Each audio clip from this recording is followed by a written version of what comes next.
She hid her pregnancy at work until she collapsed. Then the billionaire CEO discovered the baby was his.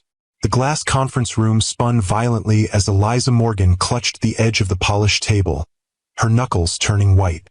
Important documents scattered across the floor like autumn leaves. The faces of board members blurred into a kaleidoscope of shock and concern. Morgan! Marcus Reed's voice seemed to come from underwater as he lunged toward her. Eliza! Her knees buckled beneath her as darkness crept in from the edges of her vision. The last thing she saw before consciousness slipped away was the alarm in her CEO's steel-gray eyes, the same eyes that had looked at her with such intensity 7 months ago, on the night that had changed everything. When she awoke in the sterile hospital room, the steady beep of monitors counting her heartbeats, she heard his voice again, sharp with disbelief. Pregnant? She's pregnant. Yes, the doctor replied, approximately 16 weeks along. The secret she'd guarded so carefully had been exposed in the most dramatic way possible. Now Marcus Reed, billionaire founder of Pinnacle Innovations and the unwitting father of her child, was about to discover that their one night together had created far more than just an awkward workplace dynamic. Why didn't you tell me? He would demand hours later, his voice tight with controlled emotion, and the answer that had seemed so logical for months would suddenly sound hollow, even to her own ears. Hi, my beautiful sisters. This story touches on something many of us have faced, the impossible balancing act between our professional ambitions and personal lives. We're often told we must choose, sacrifice one for the other, or hide parts of ourselves to be taken seriously in the workplace. But your worth isn't diminished by your womanhood or motherhood. Your strength isn't measured by how much you can endure alone. Sometimes the bravest thing isn't pushing through by yourself, but allowing others to see your vulnerability and share your burdens.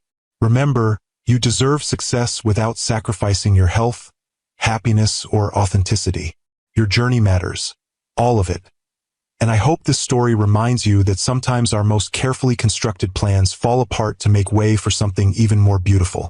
My name is Mr. Harrison, and today I'm sharing the remarkable story of Eliza Morgan, a brilliant strategist who thought she could control every variable in her life, until an unexpected pregnancy and a dramatic workplace collapse forced her to confront the one equation she couldn't solve alone. If you've ever hidden an important part of yourself to protect your professional image, or pushed your body beyond its limits to prove your worth, this story will resonate deeply. Give this video a like if you believe that sometimes our greatest strengths can become our greatest weaknesses when taken to extremes. 7 months before Eliza's collapse in that glass-walled conference room, she had been working late at Pinnacle Innovations headquarters. The city skyline glittered beyond the floor-to-ceiling windows, a constellation of lights against the velvet darkness. Most of the office had emptied hours ago, but the 32nd floor still hummed with energy, or more specifically, with the focused intensity of two minds working in perfect synchrony. There, Eliza tapped her pen against the whiteboard, satisfaction evident in her voice. If we approach the Meridian integration from this angle, we can exploit the vulnerability in their platform before they even realize it exists. Marcus Reed stood from his chair, moving closer to examine her work. At 42, the founder and CEO of Pinnacle Innovations carried his success like a well-tailored suit, comfortably, confidently, without ostentation. His presence filled any room he entered, not through bombast or intimidation, but through the quiet assurance of a man who knew exactly who he was and what he wanted. Brilliant, he murmured, studying the complex flowchart she'd created. Absolutely brilliant. Eliza tried to ignore the flutter of pride his praise evoked. After 2 years at Pinnacle, she'd earned her position as Director of Strategic Development through relentless work and razor-sharp insights. She didn't need validation, especially not from him. And yet, hearing appreciation from the notoriously demanding Marcus Reed felt like winning an Olympic gold medal. It's just pattern recognition, she said, downplaying her achievement. Meridian's architecture has fundamental flaws our Nexus platform can exploit. Don't do that. Marcus turned to face her, close enough that she could see the faint lines at the corners of his eyes, earned through years of intense focus. Don't diminish your work. What you've done here, he gestured to the whiteboard, is exceptional. You've just saved us months of development time and potentially millions in market advantage. The unexpected directness of his gaze made something shift in the atmosphere between them. For perhaps the first time, he wasn't looking at her as just another employee, another asset in his corporate arsenal. He was seeing her, truly seeing her, as an equal mind. "We make a good team, Morgan," he said, his voice rougher than usual, fatigue and something else threading through the words. "Eliza," she corrected, emboldened by the late hour and the heady rush of intellectual victory. "After 14 hours of collaborative genius, I think you can use my first name." His smile transformed his face, softening the sharp angles and revealing a glimpse of the man beneath the legend. "Eliza," he repeated, as if testing the shape of it on his tongue. The moments stretched between them, charged with something neither had anticipated. Later, Eliza would replay this instant in her mind countless times, wondering if she should have walked away. But in that moment, with the city lights painting shadows across his face, and the thrill of shared accomplishment humming in her veins, walking away seemed impossible. She never knew which of them moved first. Perhaps they both did, drawn together by the gravitational pull of minds that recognize something essential in each other. His lips found hers with surprising gentleness, a question rather than a demand. Her answer was to step closer, eliminating the last careful distance between them. What followed was both inevitable and impossible, a collision of minds and bodies that defied the careful professional boundaries both had maintained. One night of connection that left her breathless, exhilarated, and ultimately, alone in the morning light with nothing but a cryptic note on her desk. "Some equations have no elegant solutions." She'd understood the message perfectly. Marcus Reed didn't do relationships. His singular focus on building pinnacle from struggling startup to tech industry titan was legendary, as was his aversion to anything that might divert his attention from that goal. The business press regularly speculated about his personal life, but the truth was disappointingly mundane. There was no personal life to speak of. Pinnacle was his life, his child, his legacy. Eliza had respected the boundary he'd drawn. She'd returned to her role with professional detachment, interacting with Marcus in meetings and project reviews with no hint of what had transpired between them. If occasionally she caught him watching her with an unreadable expression, she pretended not to notice.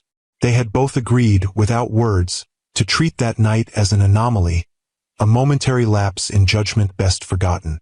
Until 6 weeks later, 2 pink lines on a plastic stick shattered her carefully reconstructed equilibrium. The bathroom floor was cold against Eliza's bare feet as she stared at the pregnancy test, willing the result to change. This was impossible. They had used protection. She was on birth control. The statistical probability of both failing simultaneously was minuscule. And yet there it was. Undeniable evidence that the universe had a crueler sense of humor than she'd anticipated. "This isn't happening," she whispered to her empty apartment. "This cannot be happening." But denial, however tempting, couldn't change reality. 3 more tests, each from different manufacturers, confirmed what the first had declared. Eliza Morgan, whose 5-year career plan was mapped out with military precision, whose life operated on carefully calibrated schedules and risk assessments, was pregnant with her boss's child. The irony wasn't lost on her. She, who prided herself on anticipating every contingency, had failed to account for the most basic biological outcome of her actions. She, who had built her professional reputation on strategic foresight, had been blindsided by the oldest complication in human history. For days, she moved through her life in a fog of disbelief, mechanically attending meetings, responding to emails, and pretending that her entire future hadn't just been thrown into chaos. At night, alone in her apartment, she researched her options with the same methodical thoroughness she applied to market analyses. Termination was the most logical choice. She was 34, single, at a critical juncture in her career. The Nexus platform launch, her brainchild, her potential pathway to the executive suite, was 6 months away. A baby didn't fit into this equation, especially not a baby whose father was her CEO, a man who had made it abundantly clear that personal entanglements had no place in his life. And yet, As the days passed and the initial shock receded, Eliza found herself increasingly unable to commit to that decision. Something shifted when she saw the tiny flicker of a heartbeat on the ultrasound screen at her first prenatal appointment. An appointment she'd scheduled just to understand all options, she told herself. Strong heartbeat. The technician had commented cheerfully. Everything looks perfect. Perfect. The word echoed in Eliza's mind as she left the clinic, the grainy ultrasound image tucked into her purse like contraband. Perfect wasn't a term she associated with this situation. Complicated, inconvenient, potentially disastrous. These were the adjectives that seemed appropriate. And yet, as weeks passed and the reality of her pregnancy settled into her consciousness, Eliza found herself making a decision that defied her usual logical calculus. She would keep this baby. She would become a mother, despite the complications, despite the potential career implications, despite the fact that Marcus Reed remained oblivious to the consequences of their shared night. The question of whether to tell him plagued her constantly. He had a right to know, ethically speaking. But what would that accomplish? He had made his position clear with that note. Some equations have no elegant solutions. Would he see this child as just another complication to be managed? Another variable disrupting his carefully ordered existence? More selfishly, what would disclosure mean for her professionally? Eliza had fought too hard for her position at Pinnacle to be reduced to a cliché, the employee who slept with the boss. She had watched other women in the company struggle to maintain their professional standing after announcing pregnancies. Diane from legal had returned from maternity leave to find half her clients redistributed. Melissa from marketing had been passed over for a promotion she'd been all but promised, the role going instead to a less qualified male colleague with fewer family commitments. No, Eliza decided. She would tell Marcus, but not yet. Not until after the Nexus launch, when her professional contribution would be undeniable, when she would have leverage and standing that couldn't be easily dismissed. 6 more months, that was all she needed. She could hide her condition for that long, maintain her professional momentum, secure her position. Then she would disclose everything and deal with the consequences from a position of strength rather than vulnerability. It was a perfect plan. Logical. Strategic. Exactly the kind of calculated risk assessment she excelled at. What she failed to calculate, however, was the toll this deception would take on her body. The first time Eliza fainted, she blamed it on the broken air conditioning. Summer in the city was brutal enough without being trapped on the 32nd floor of a glass tower that seemed designed to magnify heat rather than repel it. When she came to, sprawled inelegantly beside her desk with concerned colleagues hovering above her, she'd laughed it off. Just another perk of working in the world's most sophisticated greenhouse, she joked, accepting a paper cup of water from Tanya from accounting. But privately, the incident alarmed her. At 14 weeks pregnant, she'd been experiencing increasing fatigue and occasional dizziness, but nothing this severe. That evening, she researched pregnancy-related fainting spells, adjusting her diet and hydration accordingly. A minor setback, she told herself. Nothing that would derail her carefully constructed plan. The second time she fainted, 3 weeks later during a budget meeting, it was harder to dismiss, especially when Marcus Reed had been the one to catch her before she hit the floor.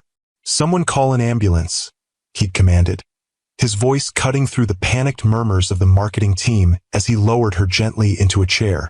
"No ambulance," Eliza had insisted once the room stopped spinning, mortification burning hotter than her fever. "I'm fine. Just low blood sugar." Marcus had studied her with those penetrating gray eyes that had launched 1,000 business magazine covers. "Take the rest of the day off," he'd said finally. Not a suggestion but a directive. "And see a doctor, Morgan." "That's not a request." She'd nodded, gathered her things, and fled the building, heart hammering against her ribs for reasons that had nothing to do with her medical condition. Had he noticed anything?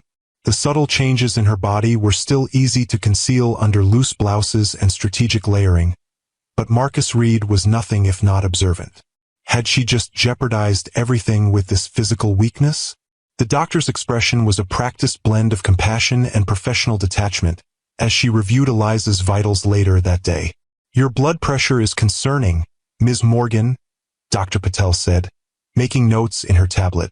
And you're showing early signs of anemia. Neither is uncommon in pregnancy, but combined with the fainting spells. She looked up, her dark eyes serious. You need to reduce your stress levels immediately. Eliza almost laughed at the absurdity of the suggestion. Reduce stress, as if it were that simple. As if she weren't single, pregnant with her boss's child, and desperately trying to hide both facts while leading a critical company initiative that could make or break her career. I have a major project launching in 6 weeks, she said instead. After that, I can take some time off. Dr. Patel's expression made it clear what she thought of this plan. Your body is sending you warning signals, Ms. Morgan. Ignore them at your peril. She scribbled something on a prescription pad. Iron supplements, twice daily, and I want to see you again next week. Eliza took the prescription, making non-committal noises about following up. As she gathered her things to leave, Dr. Patel added, And Ms. Morgan? At 16 weeks, most women have already informed their employers about their pregnancy. For planning purposes, if nothing else. The gentle prompt hung in the air between them. I'll handle it, Eliza said, the words feeling like pebbles in her mouth. Thank you, doctor. Outside the medical building, Eliza stood motionless on the sidewalk, letting the summer heat envelop her like a heavy blanket. Tell her employer, as if Marcus Reed were just some distant HR figure who would dispassionately arrange her maternity leave. You look like hell, Vivian declared, sliding into the booth across from Eliza at their regular lunch spot 2 days later. Always the supportive friend, Eliza replied dryly, pushing her barely touched salad around its bowl. Vivian leaned forward, lowering her voice despite the restaurant's ambient noise. Seriously, Liz, you're pale, you've lost weight instead of gaining it, and according to Tanya, you nearly passed out in the elevator yesterday. Tanya needs to mind her own business, Eliza muttered, though without real heat. Tanya from accounting was the closest thing Pinnacle had to an internal news network. She's worried about you. We all are. Vivian's expression softened. You can't keep pushing yourself like this. Not in your condition. Eliza glanced around nervously, though there was no one from Pinnacle within earshot. Vivian was the only person who knew about the pregnancy, and even she didn't know the identity of the father. Some secrets were too dangerous to share, even with your oldest friend. I'm handling it, Eliza insisted. The Nexus launch is in 5 weeks and 4 days. After that, I'll tell HR, take my leave, figure out everything else.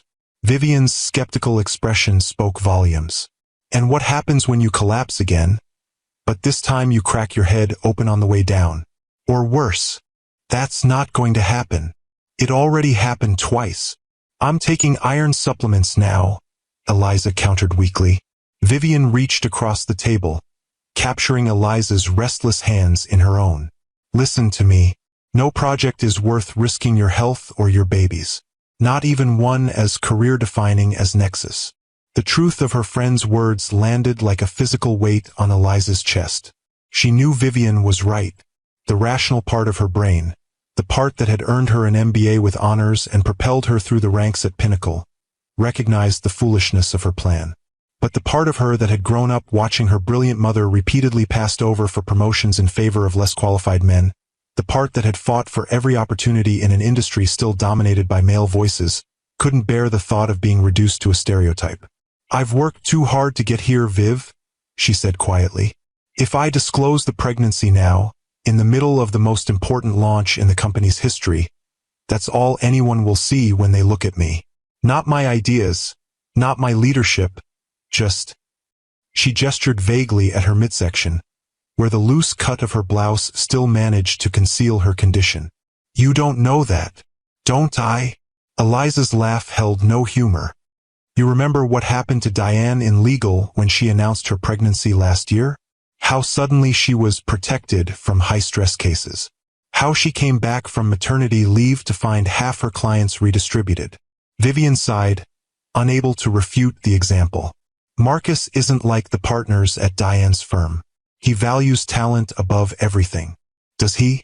Eliza wanted to ask, Then why did he walk away so easily? But that wasn't fair. Marcus hadn't known about the pregnancy when he'd left that note. He'd simply been doing what they'd both silently agreed was best, maintaining the professional relationship that benefited them both, preventing one night of weakness from complicating the corporate dynamic they'd perfected. 5 weeks, Eliza repeated firmly. That's all I need. Then I'll do everything by the book. I promise. Vivian released her hands, resignation clear in her expression. Just be careful, Liz. Some things can't be planned or controlled, no matter how detailed your strategy. As if to punctuate her friend's warning, Eliza felt a flutter deep inside her abdomen, the first definitive movement of the life growing within her. A life that, like Vivian said, couldn't be planned or controlled, only adapted to. 5 more weeks. She could do this. 3 weeks before the Nexus launch, Marcus Reed called Eliza into his office. She'd managed to avoid direct interaction with him since the fainting incident, communicating through emails and team meetings where his attention was divided among multiple people. But there was no avoiding a direct summons from the CEO. His corner office occupied the top floor of the Pinnacle building, a minimalist space dominated by windows and a single massive desk that appeared to be carved from a solid piece of dark wood. Marcus stood with his back to the door when she entered, his tall frame silhouetted against the panoramic view of the city. You wanted to see me? Eliza kept her voice steady, professional, ignoring the way her pulse quickened at the sight of him. He turned, and she was struck again by the intensity of his gaze, the way his eyes seemed to see past surface pretenses to the core of things. Had he always looked at her this way, or was it new since that night? The board has concerns about the Nexus timeline, he said without preamble. Specifically, whether we're pushing too aggressively given the complexity of the integration. Eliza felt a flicker of alarm. The launch date had been her recommendation, based on months of market analysis and competitive intelligence. The timeline is ambitious but achievable, she replied. Delaying would give Meridian Systems time to address the vulnerabilities in their platform that Nexus exploits. Marcus nodded, moving to sit at his desk. That's what I told them. But they want reassurance from the architect of the strategy. He gestured to the chair across from him. They've requested your presence at tomorrow's emergency board meeting. 8 a.m. Eliza remained standing, mind racing. A board presentation meant preparation, likely an all-nighter given the short notice.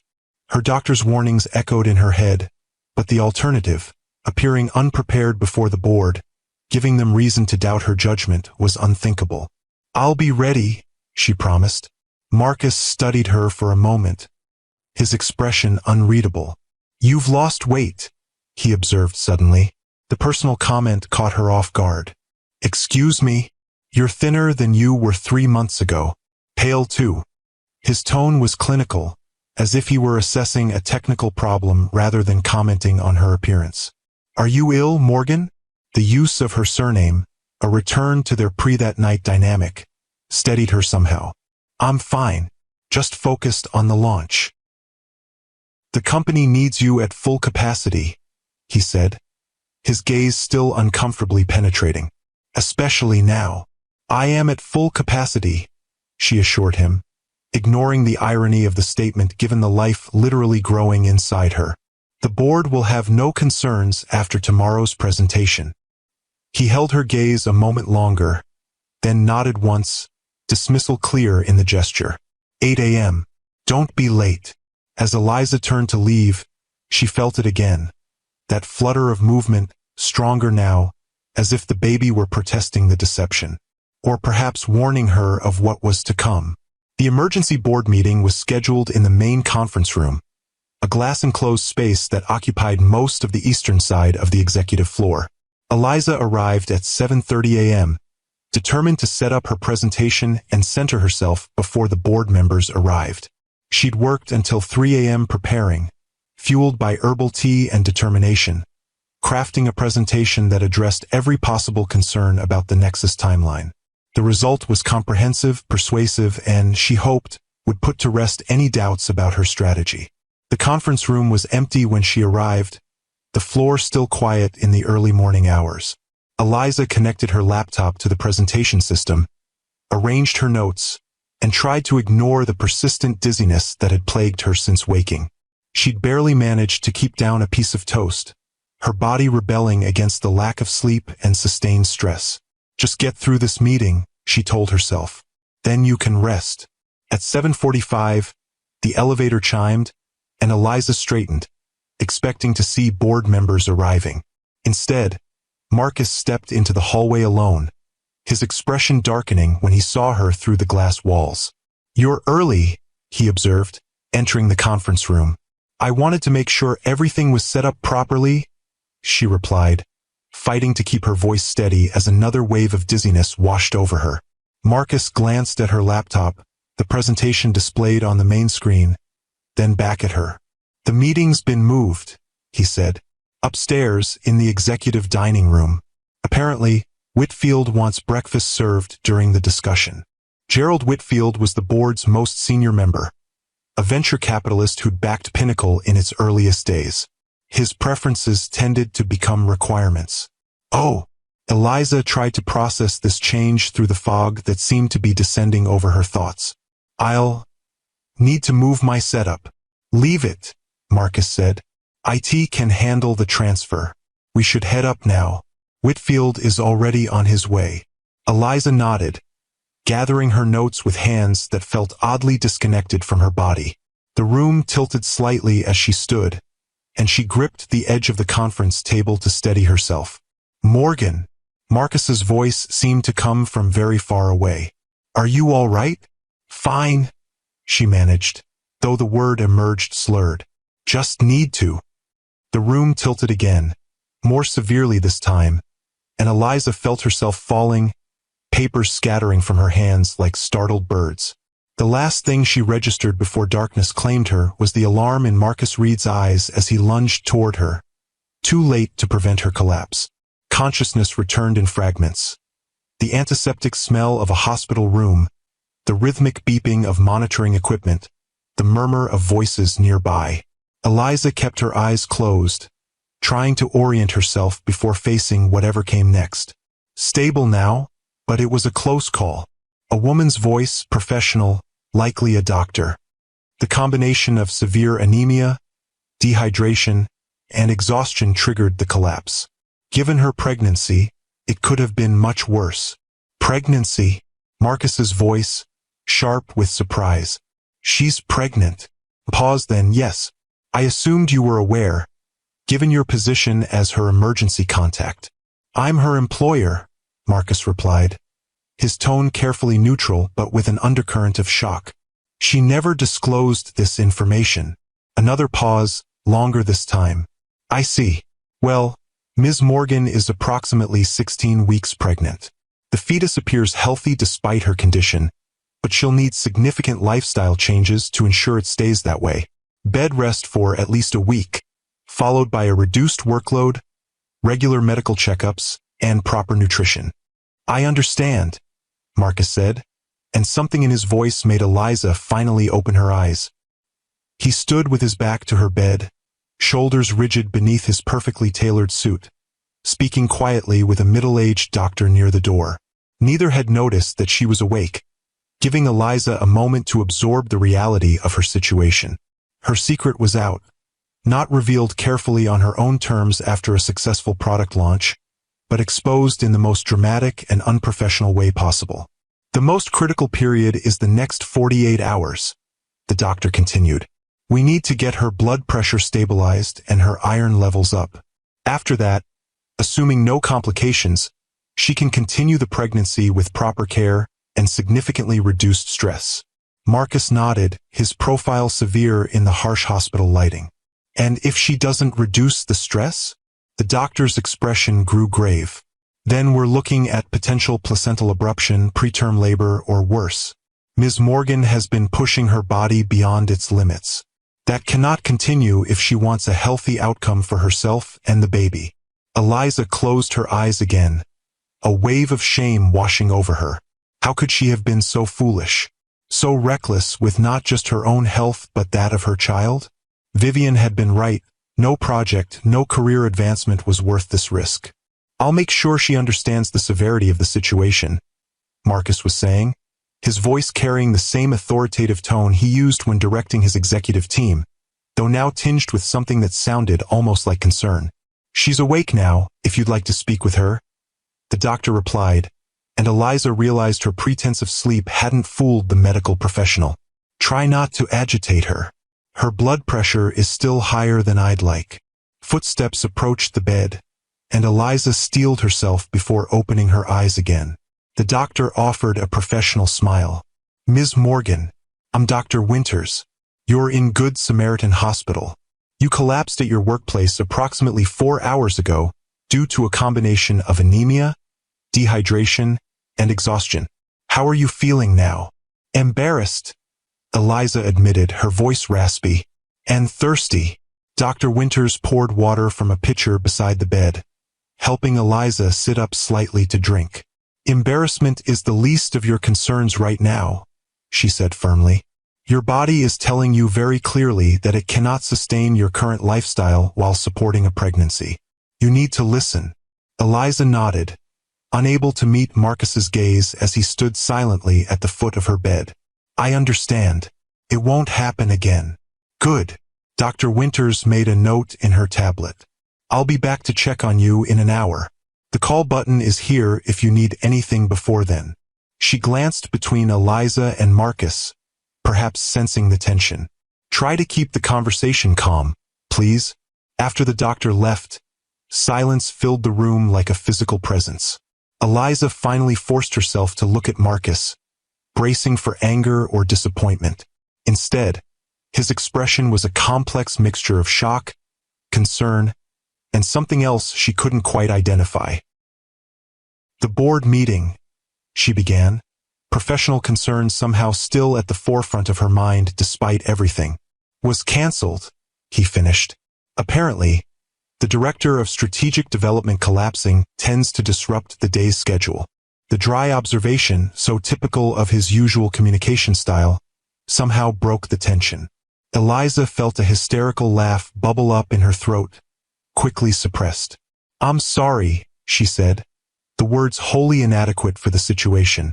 Marcus moved to the side of her bed, his tall frame casting a shadow across the white hospital sheets. 16 weeks, he said quietly. That's what, for months? Eliza nodded, her mouth suddenly dry again despite the water. Were you planning to mention it at some point? Perhaps when you went into labor during a client presentation. The edge in his voice was unmistakable now. After the Nexus launch, she admitted, I was going to disclose everything to HR once the platform was successfully deployed. Everything? He repeated, the word hanging between them. Including the identity of the father? And there it was, the question she'd been dreading since the moment she'd seen those 2 pink lines on the test 4 months ago. Eliza met his gaze directly, refusing to flinch from the truth any longer. That would depend on whether the father wanted to be identified. Marcus's expression shifted, a flash of realization crossing his features as he calculated the timeline. For months, he said slowly. That night in the office, after the meridian analysis. Yes. He turned away abruptly, moving to the window that overlooked the hospital parking lot. For several long moments, he stood in silence, hands clasped behind his back in the posture Eliza had seen countless times during tense negotiations or difficult business decisions. Why didn't you tell me? He finally asked, still facing the window. The question was so vast, with so many possible answers, that Eliza struggled to find the right words. At first, I wasn't sure about any of it. Whether I would continue the pregnancy, what it meant for my career, for my life. She paused, gathering her thoughts. And then, after I decided to keep the baby, I didn't want it to change how you saw me professionally. I didn't want to be just another complication in your life. Marcus turned back to face her, his expression softened by something that might have been understanding. So instead, you worked yourself to the point of collapse, risking your health and the baby's all to prove. What exactly? That you could handle everything alone. Put that way, her decision seemed not just reckless but arrogant. I thought I could manage until after the launch, she said quietly. I thought my body would cooperate with my timeline. Your body, Marcus observed dryly, appears to have other priorities. Despite everything, Eliza felt a smile tug at her lips. So I've discovered. Marcus moved back to her bedside, his expression serious again. The doctor was clear about what happens next. Bed rest, followed by a significantly reduced workload. But the Nexus launch will proceed without your direct involvement, he interrupted firmly. Your team is capable, and I'll personally oversee the final preparations. Panic flared in Eliza's chest. Marcus, please. This project is everything I've worked for. I can scale back, delegate more, but I need to be there for the launch. What you need, he countered, is to accept that circumstances have changed. The Nexus platform will launch whether you're physically present or not. Your health and the health of our child is not negotiable. Our child. The words hung in the air between them, the first acknowledgement of a connection that went beyond their professional relationship or even that single night. I never expected this, Eliza admitted, her hand unconsciously moving to rest on her abdomen. Any of it. Nor did I, Marcus replied, his gaze following the movement of her hand. But here we are. Here we are, she echoed softly. A tentative knock at the door interrupted the moment. Vivian peered in, her expression a mixture of concern and relief at seeing Eliza awake. The nurse said I could come in for a few minutes, she explained, glancing uncertainly between Eliza and Marcus. I can come back later if... No, please, Eliza said quickly. Come in. Marcus straightened, professional mask sliding back into place. I should check in with the office. The team will need direction on the board's concerns. He moved toward the door, then paused, looking back at Eliza. We'll continue this discussion when you're stronger. In the meantime, follow the doctor's orders. That's not a request.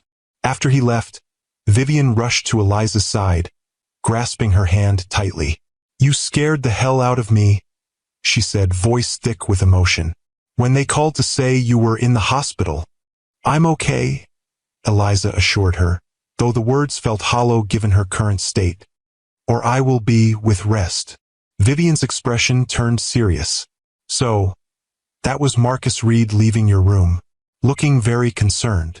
She hesitated, then asked directly, Liz, what's going on? The nurse mentioned something about your pregnancy being at risk. Eliza sighed, knowing it was time for the full truth. Viv, there's something I never told you about the baby's father. Vivian's eyes widened as understanding dawned.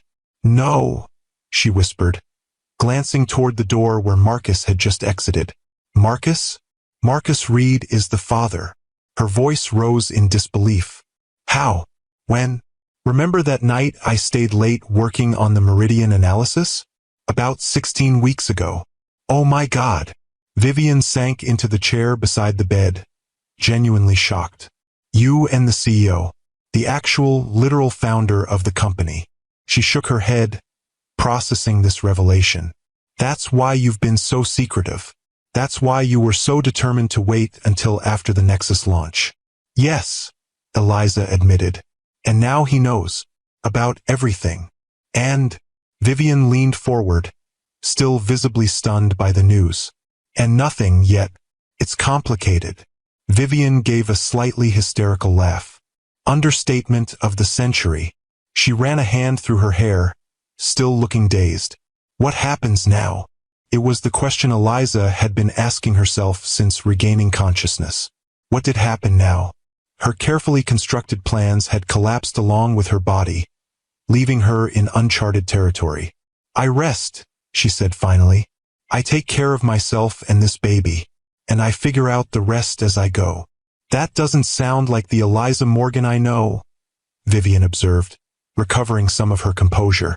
Where's the 5-year plan? The contingency strategies? Eliza smiled ruefully. Currently being rewritten. It turns out some variables can't be controlled, no matter how detailed your spreadsheets. As if in agreement, she felt a strong kick from within, the most definitive movement yet from the life she carried. A life that had already changed everything, forcing her to reconsider not just her professional priorities but her fundamental approach to existence. For someone who had built her career on strategic planning and careful risk management, the path ahead was terrifyingly undefined. But as she rested her hand where she'd felt the kick, Eliza realized that for the first time in her adult life, she was ready to embrace the uncertainty. Some equations, as Marcus had once written, have no elegant solutions, but perhaps they could find a way forward together, step by uncertain step. If you've ever had your carefully laid plans completely upended by life's unexpected turns, give this video a like. Sometimes the universe has other ideas about our perfect timelines, and the true test of character is how we adapt when control is no longer an option. 3 days later, Eliza was released from the hospital with strict instructions for home care and a follow-up appointment scheduled for the following week. To her surprise, Marcus was waiting in the hospital lobby when she emerged from the elevator, wheelchair-bound as per hospital policy despite her protests. "I thought Vivian was picking me up," she said, unable to hide her confusion. "Change of plans," he replied, offering no further explanation as he led the way to where his car waited at the curb, a sleek black sedan with tinted windows. The drive passed in silence, Eliza too exhausted from the simple act of leaving the hospital to initiate conversation. It wasn't until the car turned onto an unfamiliar tree-lined street in an upscale neighborhood that she realized they weren't heading to her apartment. "Where are we going?" she asked, straightening in her seat. "My home," Marcus answered, his tone matter-of-fact. "It has the space and amenities you'll need for your recovery. Your friend Vivian packed some of your things. They've already been delivered." Eliza stared at him, momentarily speechless. "You can't just decide that for me," she finally managed. Marcus turned to look at her, his expression softening slightly. "The doctor was clear about your need for rest and monitoring. Your 4th floor walk-up with no elevator isn't suitable. My home has a dedicated guest suite on the main level, a housekeeper who can ensure you're eating properly, and enough space that we won't be constantly in each other's way." He paused, then added more gently, "It's a practical solution, Eliza. Nothing more."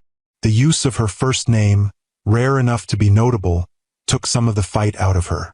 Still, she couldn't quite surrender her independence so easily. "For how long?" "Until your doctor clears you for normal activity. A week, perhaps 2. His tone made it clear the matter was settled as far as he was concerned. Too tired to argue further, Eliza leaned back against the seat, watching as they pulled into the driveway of a modern glass and stone house set back from the street behind a privacy wall. It was exactly the kind of home she would have expected Marcus to own. Architecturally significant, undoubtedly expensive, yet somehow restrained in its elegance. As the car came to a stop, Marcus turned to her again, his expression uncharacteristically uncertain. "This isn't how either of us plan things," he said quietly. "But I want you to know that I take my responsibilities seriously. All of them." In that moment, looking into his gray eyes that revealed more vulnerability than she'd ever seen from him before, Eliza understood that they were both navigating unfamiliar territory. Marcus Reed, the man who controlled every aspect of his business with masterful precision, was as unprepared for this situation as she was. "One day at a time," she offered, extending an olive branch of sorts. He nodded, the ghost of a smile touching his lips. "One variable at a time." As he helped her from the car, his hand steady beneath her elbow, Eliza felt something shift between them. Not a resolution to the complex equation they now faced together, but perhaps the beginning of a new approach to solving it. The guest suite was more like a small apartment, with a bedroom, sitting area, and private bathroom, all decorated in soothing neutral tones. Floor-to-ceiling windows overlooked a meticulously landscaped garden, currently bathed in late afternoon sunlight. "Mrs. Chun has prepared the room," Marcus explained, referring to his housekeeper. "She'll bring dinner at 6. Is there anything else you need?" Eliza glanced around the elegant space, so different from her cozy but cramped apartment. "No, this is more than enough. Thank you." An awkward silence fell between them. For all his decisive action in bringing her here, Marcus now seemed uncertain of his next move. It struck Eliza that for perhaps the first time in his adult life, he was in a situation with no clear protocol, no business strategy to follow. "I have some calls to make," he said finally. "Rest. We can talk more tomorrow." After he left, Eliza explored the suite, finding her clothes neatly arranged in the closet and her toiletries set out in the bathroom. Vivian had even packed her favorite throw blanket and the dog-eared paperback she kept on her nightstand. These small touches of familiarity in the otherwise impersonal space brought unexpected tears to her eyes. She sank onto the edge of the bed, suddenly overwhelmed by the events of the past few days. Her secret exposed, her carefully constructed plans in ruins, her body betraying her with its physical limitations. And now, here she was in Marcus Reed's home, dependent on his hospitality, facing a future she couldn't predict or control. For someone who had built her entire identity around self-sufficiency and strategic foresight, this surrender to circumstance felt like failure. And yet, as she placed her hand on her growing abdomen and felt another flutter of movement from within, Eliza recognized that perhaps this was simply life's way of teaching her its most fundamental lesson. Some things cannot be planned, only experienced. Some journeys have no map, only a compass pointing toward what matters most. The next morning, Eliza awoke to sunlight streaming through the windows and the distant sounds of someone moving about the house. For a moment, disorientation gripped her. The unfamiliar room, the too comfortable bed, the silence so different from her apartment's constant city soundtrack. Then memory returned, bringing with it the full weight of her new reality. She was in Marcus Reed's home, pregnant with his child, her professional future uncertain, her carefully constructed independence compromised. A soft knock at the door interrupted her spiraling thoughts. "Come in," she called, sitting up against the pillows. Mrs. Chen, a petite woman in her 60s with a no-nonsense demeanor, entered carrying a tray. "Breakfast," she announced, setting it across Eliza's lap. "Mr. Reed says you need protein and iron.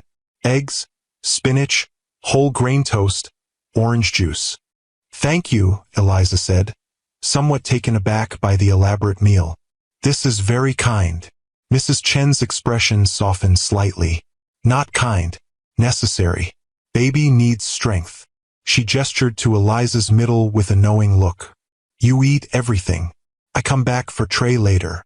After the housekeeper left, Eliza stared at the perfectly prepared breakfast, oddly touched by the thought that had gone into it. Had Marcus researched pregnancy nutrition, or simply instructed Mrs. Chun to prepare appropriate meals? Either way, it represented a level of consideration she hadn't expected. She was finishing the last of the orange juice when another knock came, this one more hesitant. Marcus stood in the doorway, dressed casually in jeans and a gray Henley, an outfit so different from his usual corporate armor that Eliza almost didn't recognize him. "May I come in?" he asked, uncharacteristically formal. "It's your house," she pointed out, "but your space for now." He entered, taking the chair near the window rather than sitting on the edge of the bed as a more intimate acquaintance might have done. The careful distance he maintained spoke volumes about his own uncertainty in this situation. "How are you feeling?" he asked. "Better," Eliza admitted. "The rest is helping." Marcus nodded, his gaze direct but not intrusive. "I spoke with your doctor yesterday evening. She's pleased with your progress but insists on at least 5 more days of bed rest before you can resume even limited activity." 5 days. Eliza couldn't keep the dismay from her voice. "But the Nexus launch is being handled," he interrupted firmly. "I've personally reviewed your presentation materials and briefed the team on your strategy. They're implementing exactly as you planned, with my oversight." "But, Eliza," his use of her first name stopped her protest mid-sentence. "Your work is brilliant. Your team is capable. The launch will succeed because of the foundation you've built. But it will proceed without your physical presence because your health, and our child's health, takes precedence over everything else. Even Nexus, our child." There it was again, that simple acknowledgement of shared responsibility that somehow changed everything. Not your pregnancy, not the baby, but our child. "I'm not used to this," she admitted quietly. To what? Not being in control. Depending on others. Especially. She hesitated, then finished honestly. Especially you. Marcus's expression shifted, something like understanding crossing his features. Because of what happened between us. The note I left. Yes. He leaned forward, elbows resting on his knees, gaze fixed on some middle distance as he gathered his thoughts. That night, he began slowly, was unexpected. For both of us, I think. And my response the next morning was clinical, detached. Some equations have no elegant solutions, Eliza quoted softly. Yes. A rueful smile touched his lips. Not my finest moment of emotional intelligence. It was clear enough. Was it? He looked at her directly now. I meant that there was no perfect resolution to what had happened between us. We work together. I'm your CEO. The power dynamics alone make any personal relationship problematic. But I never meant to suggest that what happened was meaningless or that you were disposable. The admission hung in the air between them, unexpectedly vulnerable from a man known for his emotional restraint. Why are you telling me this now? Eliza asked. Because circumstances have changed. Because we're going to be parents whether we planned it or not. And because I think you need to know that while I may have handled things poorly, I never viewed you as just another complication in my life. The sincerity in his voice caught her off guard. For months, she had constructed a narrative around that night and its aftermath. Marcus, the emotionally unavailable CEO. Herself, the foolish employee who'd crossed a line and been summarily dismissed. That narrative had shaped her decisions, justified her secrecy, reinforced her determination to handle everything alone. But what if that story wasn't entirely accurate? What if her own fears and assumptions had filled in gaps that reality had left open? I don't know what happens next, she confessed. I had it all planned out. The Nexus launch, telling HR about the pregnancy, taking maternity leave, returning to a position I'd secured through undeniable success. Now everything's messy. Life usually is, Marcus observed, despite our best efforts to organize it. Says the man whose company runs with clockwork precision. A company is not a life. His expression turned thoughtful. I've spent 20 years building Pinnacle, focusing on growth metrics and market position to the exclusion of almost everything else. I've controlled every variable I could identify, eliminated uncertainties, created contingency plans for every scenario. He paused, meeting her gaze directly. And yet, here we are, facing the one scenario I never planned for. Parenthood, Eliza said softly. Yes, a complex emotion crossed his features. Fear, perhaps, or wonder, or some combination of both. I never expected to be a father. Never particularly wanted it, if I'm being honest.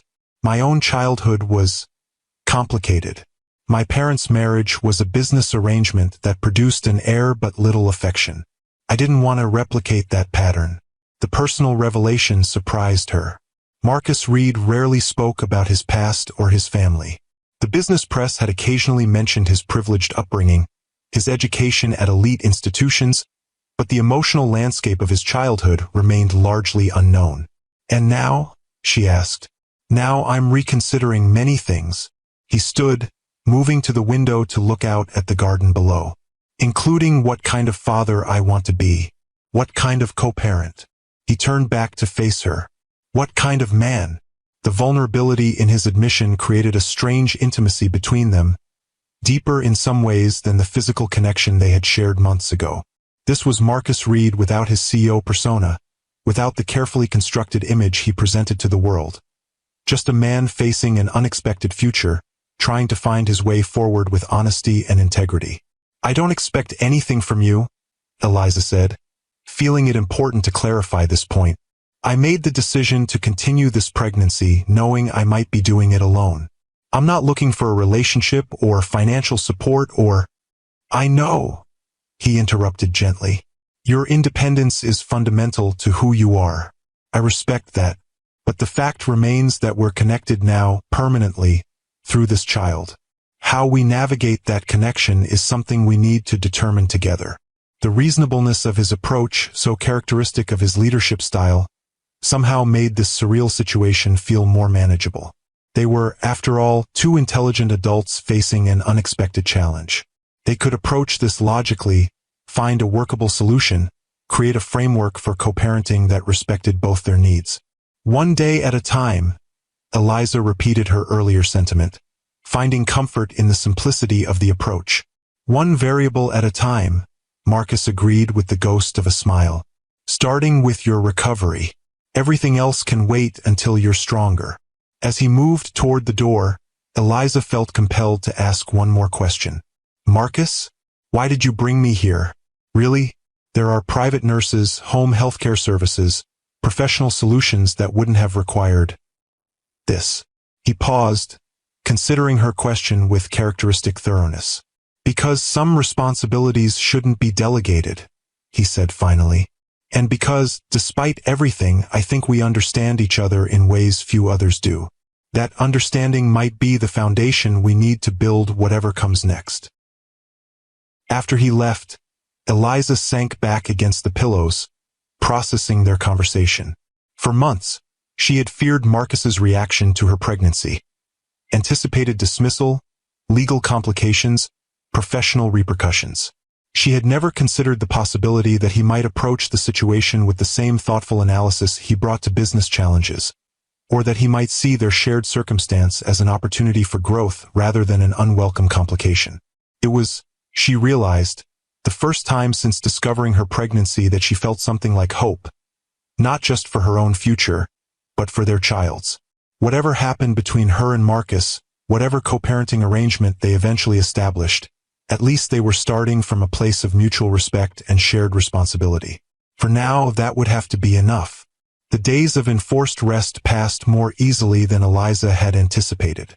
To her surprise, Marcus proved to be an attentive but unobtrusive host, checking in regularly but respecting her privacy, ensuring her needs were met without making her feel smothered or invalid.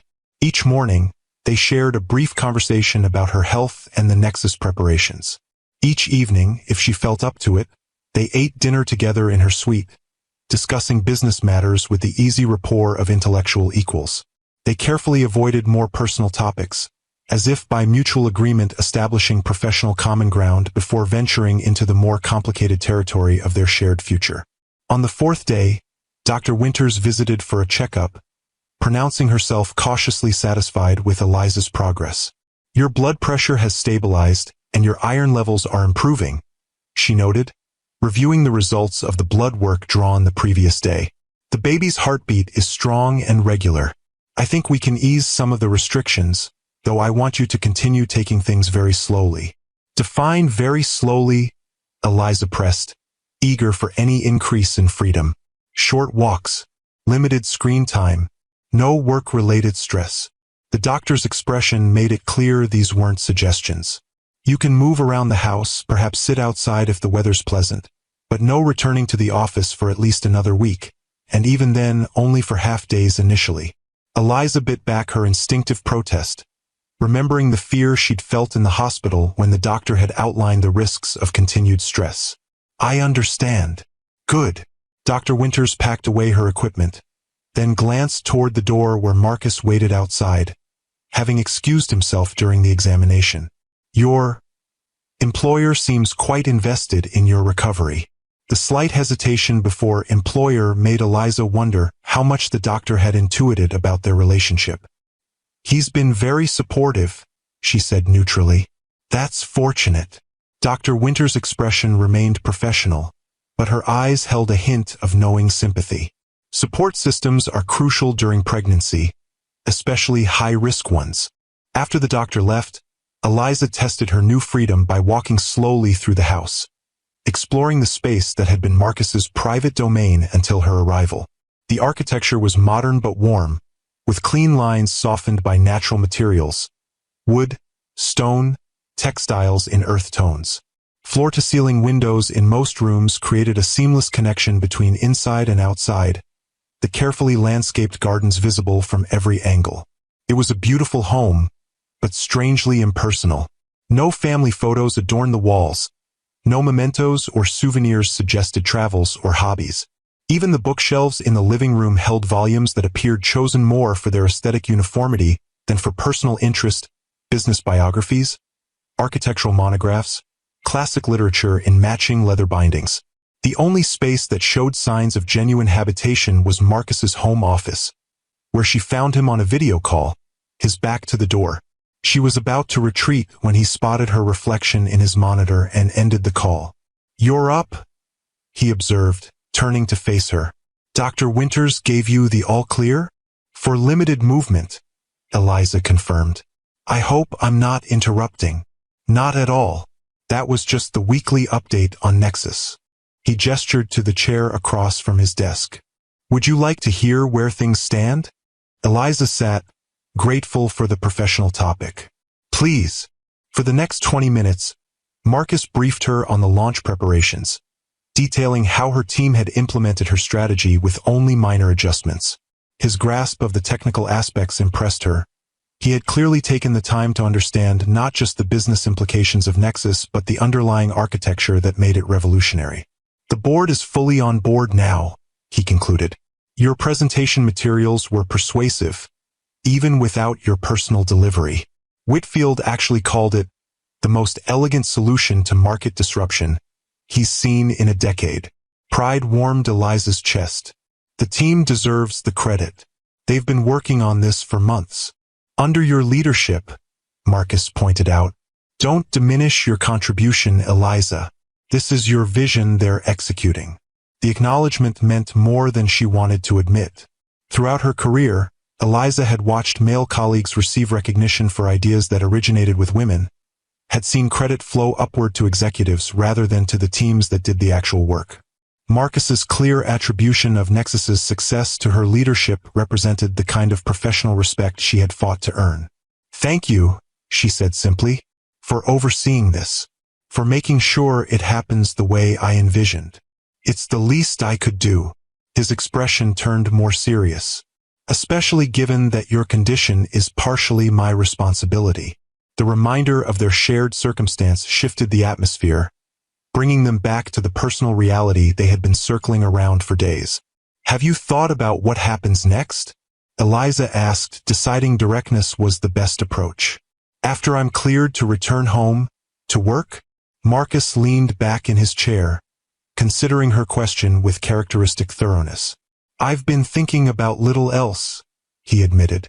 "Professionally, your position at Pinnacle is secure. The success of Nexus will only strengthen your standing. The board is impressed not just with the platform but with the team you've built to support it." "And personally?" Eliza pressed, needing clarity on the more complicated aspect of their situation. "Personally," he paused, choosing his words carefully. "I believe we need to establish a co-parenting framework that serves our child's best interests while respecting our individual lives. I don't expect a romantic relationship, Eliza. That night was—" He hesitated, then continued with characteristic honesty, "meaningful to me, but I understand it doesn't create an obligation for anything beyond responsible parenting." The candor of his response both relieved and, unexpectedly, disappointed her. What had she expected? That Marcus Reed, notorious workaholic and confirmed bachelor, would suddenly declare hidden feelings? That their one night together had meant more to him than a momentary connection? "I agree," she said, matching his professional tone. "A clear co-parenting arrangement makes the most sense."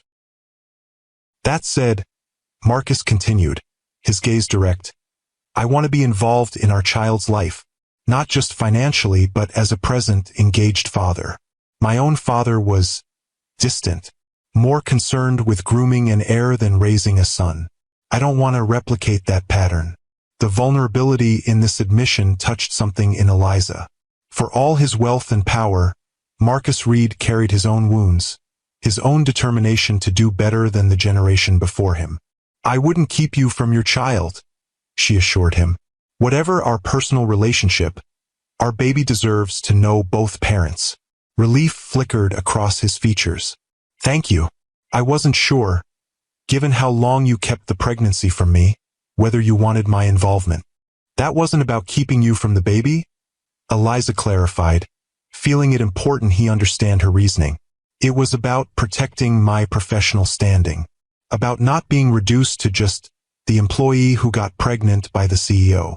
Marcus winced slightly at the blunt phrasing. Is that how you think I would have seen you? How the company would have treated you? I don't know, she admitted, but I've watched other women's careers derailed by pregnancy and motherhood. I've seen the subtle ways they're sidelined, passed over, protected from challenging assignments. I didn't want that to happen to me, especially not with Nexus so close to launch. Understanding dawned in his expression. So you plan to establish your success first, then disclose the pregnancy from a position of strength. Exactly. A strategic approach, he acknowledged with a hint of admiration, though perhaps not accounting for all variables. Like my body's refusal to cooperate with my timeline? Eliza smiled ruefully. No, that wasn't in my risk assessment. The shared moment of humor eased the tension between them, creating a bridge across the awkwardness of their situation. For the first time since her collapse, Eliza felt they were finding their way toward a new equilibrium. Not as CEO and employee, not as one-time lovers, but as two adults linked by unexpected circumstance, trying to navigate a path forward with integrity and mutual respect. We'll figure this out, Marcus said, as if reading her thoughts. One step at a time. One variable at a time, she agreed, finding comfort in what was becoming their shared mantra. As the days passed and Eliza's strength returned, she and Marcus settled into an unexpected rhythm of coexistence. Mornings began with breakfast in the sunroom, where they reviewed Nexus updates and discussed broader industry trends with the easy rapport of intellectual equals. Afternoons found Eliza resting in the garden or taking short walks around the property, sometimes alone, sometimes with Marcus when his schedule permitted. Evenings were the most surprising development. Rather than retreating to his office after dinner as she had expected, Marcus often joined her in the living room, where they discovered a shared appreciation for classic films and obscure documentaries. These quiet hours, with conversation flowing naturally between professional topics and more personal revelations, created a foundation of friendship neither had anticipated. I never pictured you as a Hitchcock fan, Eliza commented one evening as the credits for Rear Window rolled across the screen. There's a lot you don't know about me, Marcus replied, his tone lighter than usual. Despite our professional proximity. True enough, she studied him in the dim light. This man who had been her boss, her lover, and now her unexpected companion in the strangest chapter of her life. I know the public Marcus Reed, brilliant founder, demanding CEO, business visionary. But the private person? That's still largely a mystery. By design, he admitted. I learned early that privacy was a form of power. The less people know about you, the less they can use against you.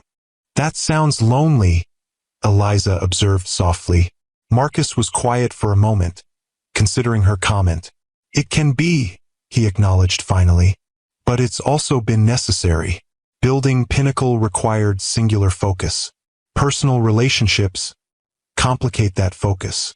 And now, she asked, with a baby on the way, that's about as complicated as personal relationships get. A smile touched his lips, transforming his usually serious expression. Now I'm reconsidering many of my previous assumptions, including the idea that complications are necessarily negative. The admission, simple yet profound, suggested a shift in Marcus's thinking that Eliza found both surprising and oddly moving. This man, who had built his empire on control and strategic planning, was willingly stepping into the most uncontrollable, unplannable experience life offered: parenthood. My mother would say that the most meaningful parts of life are rarely the most orderly, she offered. She raised me alone after my father died, juggling her career as a professor with single parenthood. It was chaotic, sometimes difficult, but also filled with joy and discovery. Tell me about her, Marcus said, seeming genuinely interested. Your mother. The request opened a conversation that flowed well into the night, with Eliza sharing stories of her childhood and Marcus, more hesitantly, offering glimpses of his own upbringing. The cold privilege of old money, the pressure of dynastic expectations, the emotional distance that had shaped his approach to relationships. By the time they said goodnight, something had shifted between them again. Another layer of understanding established, another bridge built across the circumstances that had brought them together. The next morning, Eliza awoke to find an email from her doctor clearing her for a return to work the following week, with the stipulation that she start with half-days and avoid high-stress situations. The news should have filled her with unmitigated relief. A return to normalcy, to independence, to the career she had worked so hard to build. Instead, she felt an unexpected ambivalence. The past 10 days in Marcus's home had created a strange bubble outside of regular life, a space where they had begun to know each other as people rather than as professional entities. Returning to Pinnacle meant facing the reality of their situation in the corporate context. The whispers, the speculation, the inevitable restructuring of their professional relationship. She was still contemplating this when Marcus knocked on her door, tablet in hand. "Good news," he said, entering at her invitation. "The Nexus launch is officially scheduled for next Wednesday. Your team has completed all testing protocols with exceptional results. We're ready." "That's wonderful," Eliza replied, genuinely pleased despite her mixed emotions about returning to work. "They've done an amazing job. They've followed your blueprint perfectly." Marcus sat in the chair near her bed, his expression turning more serious. "Which brings me to a question. How do you want to handle your return to the office?" Eliza appreciated the directness of his approach. "What do you mean, exactly?" "I mean that your pregnancy will be visible soon, if it isn't already. People will talk, speculate, draw conclusions." He met her gaze steadily. "And given your position and mine, those speculations could affect how you're perceived professionally." The concern at the heart of her original decision to hide her pregnancy, now acknowledged directly by the very person she'd been hiding it from. The irony wasn't lost on her. "What are you suggesting?" she asked. "That we control the narrative," Marcus replied, his strategic mind clearly engaged. "Rather than letting rumors dictate how our situation is perceived, we establish the framework ourselves." "And what framework would that be?" Marcus leaned forward, his expression earnest. "The truth presented on our terms. That we're expecting a child together. That while we're not in a romantic relationship, we're committed to co-parenting and to maintaining our professional responsibilities to Pinnacle. That your position and authority within the company remain unchanged, supported by the success of Nexus and your leadership of the Strategic Development Division." The proposal was both straightforward and revolutionary, a complete rejection of the corporate culture that typically pushed pregnancy and parenthood into the shadows, treating them as inconvenient personal matters best kept separate from professional identity. "You don't think it will undermine my authority?" Eliza asked, voicing her deepest fear. "Or yours, for that matter?" "I think," Marcus said carefully, "that we have an opportunity to model a different approach, one that acknowledges that employees, even executives, have full lives that include both professional achievement and personal milestones. One that demonstrates that parenthood and leadership aren't mutually exclusive." The vision he outlined was compelling, even inspiring, but Eliza couldn't help wondering about the practical realities. "And the board? The investors? They'll just accept this unconventional arrangement. They'll follow my lead," Marcus said with the quiet confidence that had built Pinnacle from startup to industry leader, "especially with Nexus demonstrating the value of your leadership. Results speak louder than traditional expectations, Eliza. Always have, always will." His faith in her professional value, his willingness to use his own considerable influence to protect her standing, touched something deep within her. For months, she had feared that disclosure of her pregnancy would diminish her in Marcus's eyes, reduce her to just another female employee whose biological reality interfered with business priorities. Instead, he was offering partnership. Not romantic, perhaps, but a genuine alliance based on mutual respect and shared purpose. It was more than she had dared to hope for when those 2 pink lines had appeared on the pregnancy test 4 months ago. "Okay," she said finally, "let's do it your way. Control the narrative." Relief flickered across his features. "Thank you for trusting me with this. I know it hasn't been easy, given how things started between us." The acknowledgement of their complicated beginning created an opening for the question that had been lingering in Eliza's mind for days. "Marcus, can I ask you something? About that night?" He nodded, his expression open but guarded. "Of course. Why did you leave that note? Some equations have no elegant solutions. What did you really mean by that?" Marcus was quiet for a moment, considering her question with characteristic thoroughness. "I meant," he said finally, "that I didn't see a way forward that wouldn't complicate or potentially damage what we both valued. Our professional relationship, your career trajectory, the dynamic we'd established as colleagues. I thought a clean break was the kindest option. And now," Eliza pressed, "do you still believe there's no elegant solution to this?" She gestured vaguely between them, encompassing their shared history, their current situation, the child that connected them. "Now," he said slowly, "I'm beginning to think that perhaps I was asking the wrong question. Maybe life isn't about finding elegant solutions. Maybe it's about embracing the complexity and finding beauty in the mess." The philosophical turn surprised her, revealing a depth to Marcus's thinking that went beyond the strategic brilliance for which he was known. This was the man beneath the CEO, the person behind the public persona, thoughtful, evolving, capable of reconsidering long-held assumptions. "That's quite an evolution for someone who built an empire on controlling variables," she observed. A smile touched his lips, genuine and unguarded. "Parenthood seems to require a different approach. At least that's what all the books suggest." "You're reading parenting books?" The image of Marcus Reed, billionaire CEO, poring over guides to infant care and child development was both incongruous and oddly endearing. "Research is the foundation of informed decision-making," he replied, a hint of defensiveness in his tone. "I prefer to be prepared."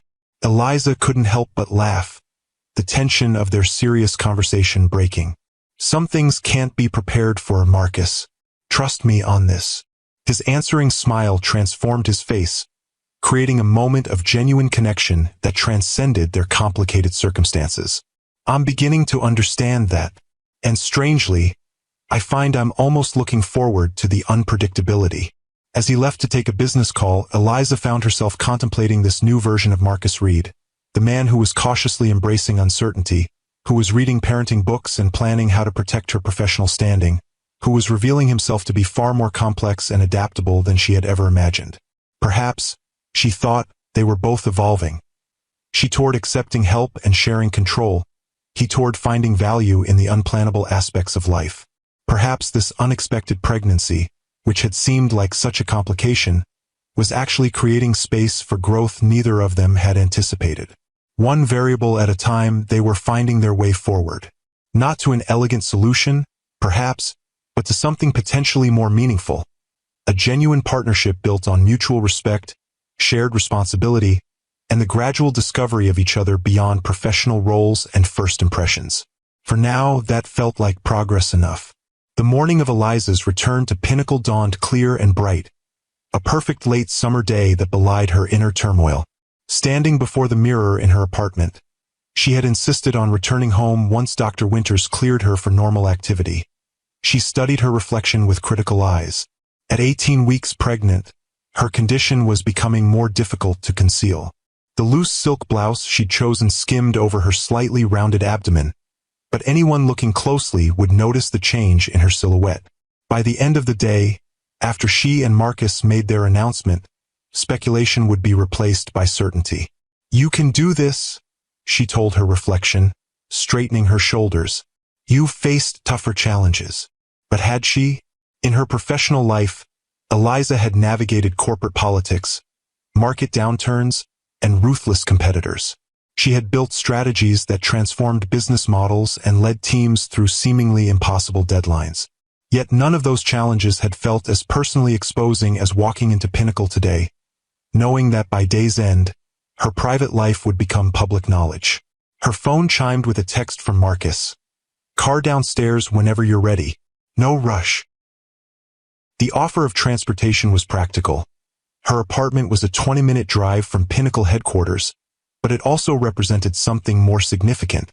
By arriving together, They would be making a statement before any official announcement.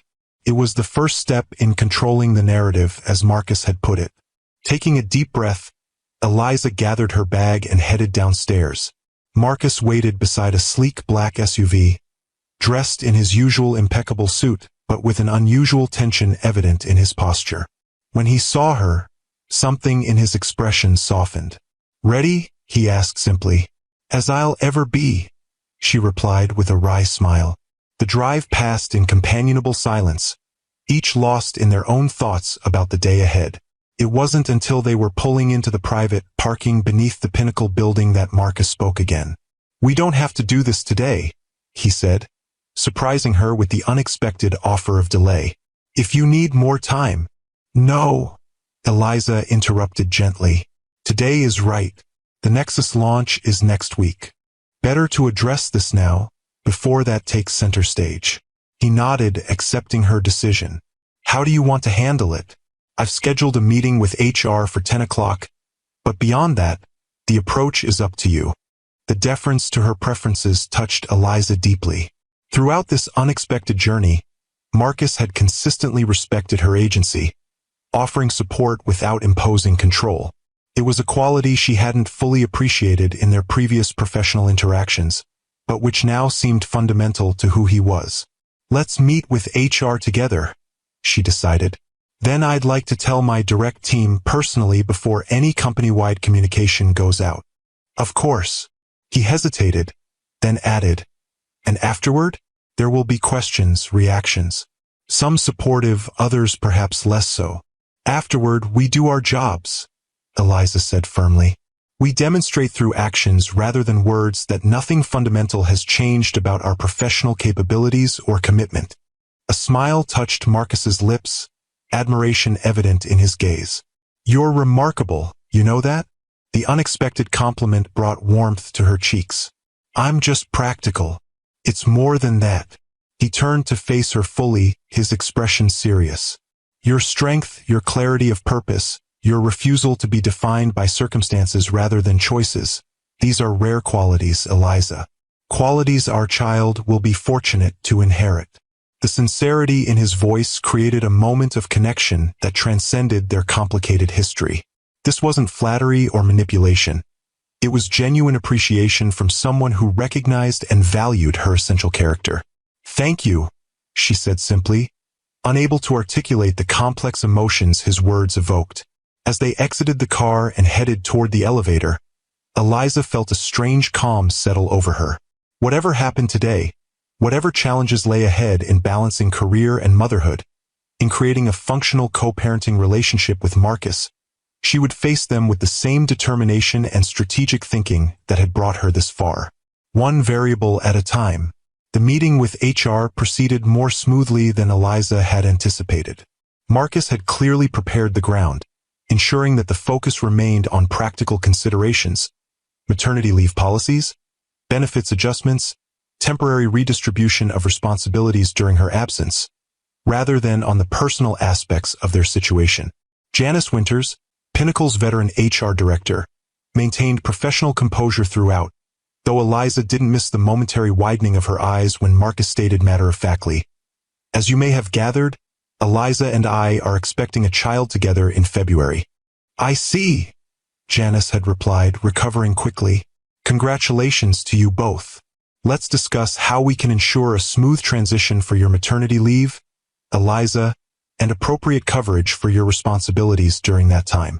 And just like that, the conversation had shifted to practical matters, the potential awkwardness of their unconventional situation subsumed by procedural details and policy reviews. By the end of the meeting, Eliza felt a weight lifting from her shoulders. The first hurdle had been cleared without drama or judgment. Telling her team proved more emotionally challenging.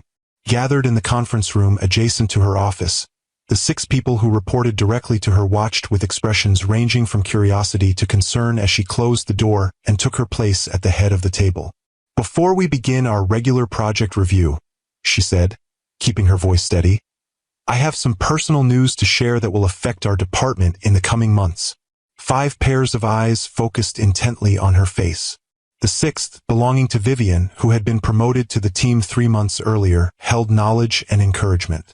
"I'm pregnant," Eliza continued. Deciding directness was the best approach. 18 weeks along, with a due date in February. "I'll be taking maternity leave at that time, but until then, I'll continue leading the department and overseeing the Nexus launch as planned." A moment of silence followed her announcement, broken by Daniel, her senior analyst. "Congratulations, Eliza. That's wonderful news." Murmurs of agreement and congratulations followed, genuine if somewhat surprised. Then came the question she had been bracing for, from Tara, her most direct and sometimes tactless team member. "Will you be coming back after maternity leave? In the same capacity?" The question cut to the heart of what many women faced when announcing pregnancies in corporate environments, the unstated assumption that motherhood might diminish their professional commitment or capability. "Yes," Eliza said firmly. "My commitment to this team and to Pinnacle remains unchanged. Becoming a mother is adding to my life, not subtracting from my professional identity." Satisfaction flickered across Vivian's face at this response, while the others nodded with varying degrees of understanding. "There's one more thing you should know," Eliza continued. Knowing transparency was essential with her core team. "The child's father is Marcus Reed." This revelation landed with the impact she had expected. Widened eyes, a few audible gasps, exchanged glances of shock and speculation. Even Vivian, who knew this part already, seemed startled by her directness in disclosing it. "Marcus and I are not in a romantic relationship," Eliza clarified, wanting to establish boundaries around the personal aspects of the situation. "But we are committed to co-parenting and to maintaining our professional responsibilities to Pinnacle and to all of you. I'm sharing this information because I value transparency with my team, and because you deserve to hear it directly from me rather than through company gossip." For a moment, no one seemed to know how to respond. Then Vivian spoke up, her tone deliberately casual. "So, does this mean we get to call the CEO by his first name at department happy hours now?" The tension broke as laughter rippled around the table. Eliza smiled, grateful for her friend's ability to defuse awkwardness with humor. "I wouldn't recommend testing that theory," she advised dryly. "Now, shall we get back to the Nexus timeline?" And just like that, they transitioned back to business, the momentary disruption of her personal revelation absorbed into the ongoing flow of professional responsibilities. It wouldn't always be this smooth, Eliza knew. There would be adjustments, questions, perhaps even resentments as her pregnancy progressed and her availability changed. But this initial response from her core team gave her hope that her professional identity wouldn't be subsumed by her impending motherhood. By mid-afternoon, a carefully worded company-wide email had gone out, announcing Eliza's pregnancy and her continued leadership of strategic development, with a brief acknowledgement of Marcus's paternity and their shared commitment to Pinnacle's ongoing success. The message was clear in both what it said and what it didn't say. This was a personal development being handled professionally, with no drama or corporate intrigue attached. Still, Eliza wasn't naive enough to think the announcement wouldn't generate speculation and gossip. As she worked through the afternoon, she was acutely aware of glances in her direction, of conversations that stopped when she approached, of the subtle scrutiny that followed her through the office.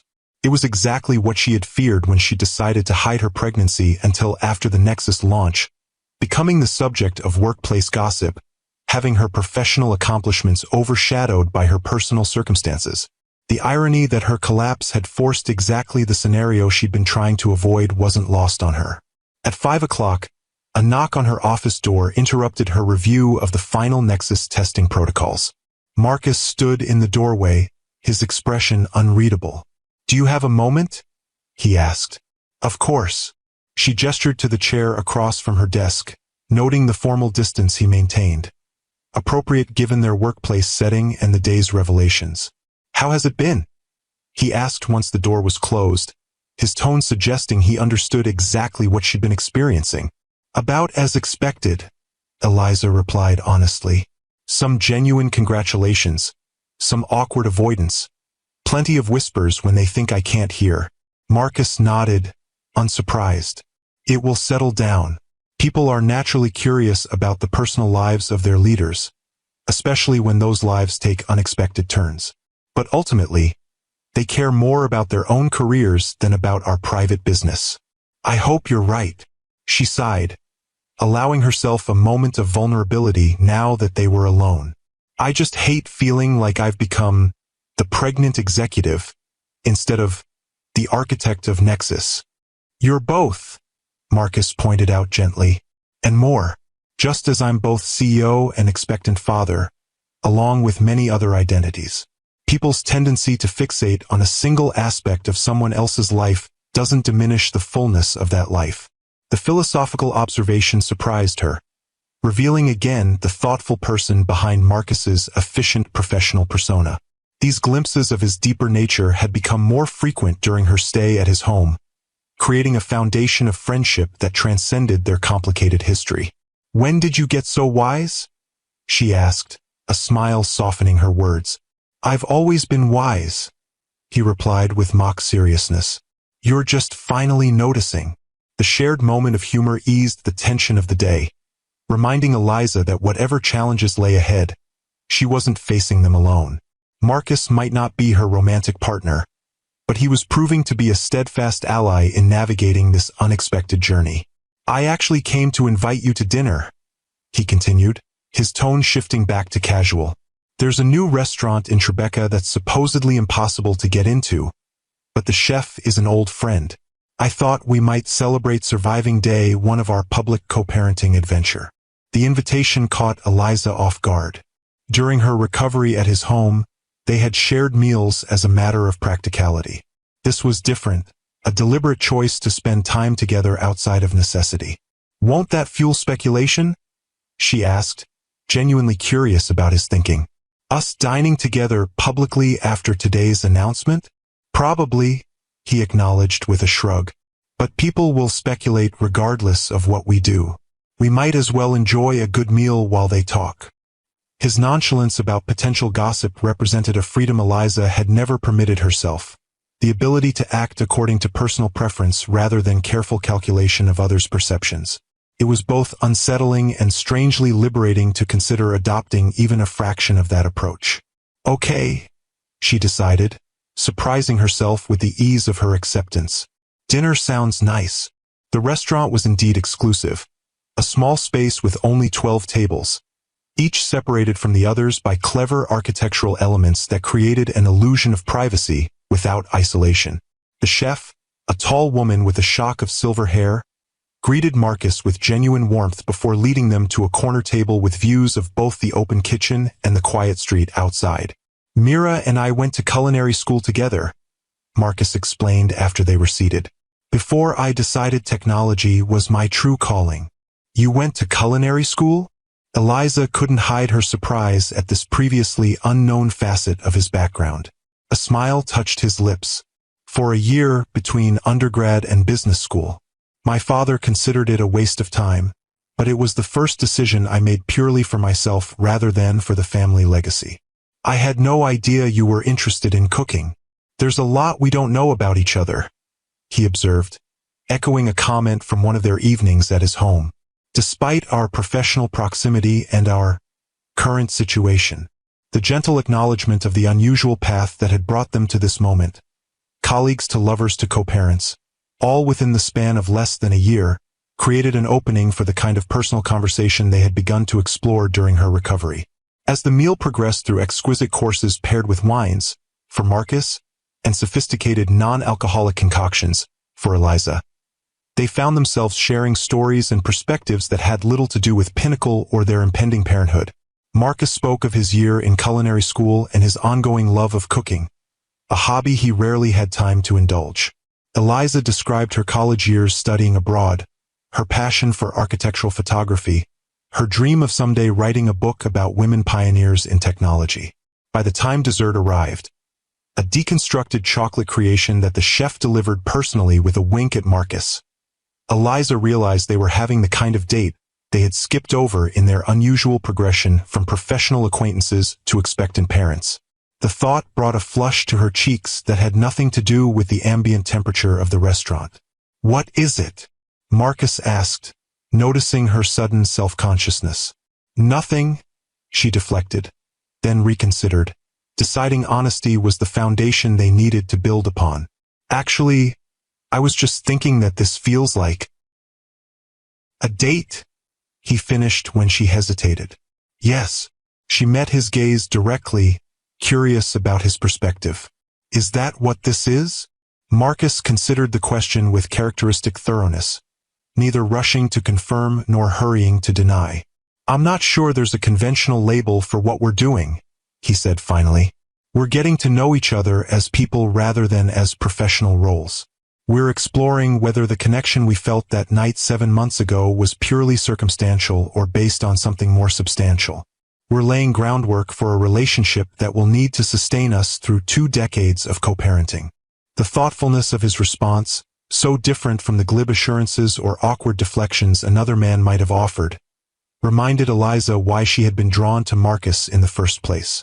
His mind, his clarity, his ability to face complex situations directly, these qualities had attracted her long before physical proximity had sparked more immediate chemistry. And if it is a date? She pressed, surprising herself with her boldness. Would that complicate things further, or simplify them? A smile touched his lips, genuine and unguarded. I think that depends on how it goes. The subtle shift in atmosphere between them, from the careful distance of co-parents navigating a complex situation to the tentative possibility of something more personal, created a new awareness as they finished their meal and stepped out into the warm evening air. Walk for a bit? Marcus suggested, nodding toward the quiet streets of Tribeca, less crowded now that the dinner hour had passed. Eliza nodded, falling into step beside him. The city at night had always been one of her favorite environments. The softened edges, the pockets of light and shadow, the sense of possibility that lingered in the spaces between buildings. I've been thinking, Marcus said after they had walked in comfortable silence for a block, about what you asked earlier, whether this was a date. And I realized I've been approaching our situation with excessive caution, trying to respect your independence and avoid adding romantic complications to an already complex circumstance. That's considerate, Eliza acknowledged, curious where his thoughts were leading. But perhaps not entirely honest, he continued, surprising her. The truth is, Eliza, I've been drawn to you since long before that night in the office.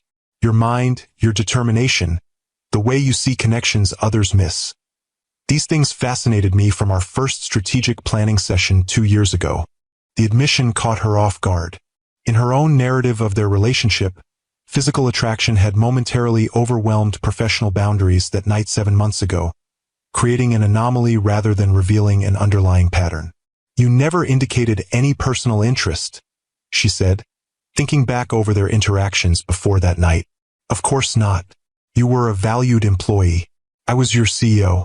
The power dynamics made any expression of personal interest inappropriate at best, potentially exploitative at worst. His principles, so clearly articulated, explained much about his behavior both before and after their night together. That's why I left that note. Not because what happened meant nothing, but because it meant something I didn't know how to reconcile with our professional relationship. They had stopped walking now, standing in the pool of light from a street lamp, the city's ambient noise creating a cocoon of privacy around their conversation. And now, Eliza asked, her heart beating faster despite her attempt at composure. What's changed? Everything, Marcus replied simply.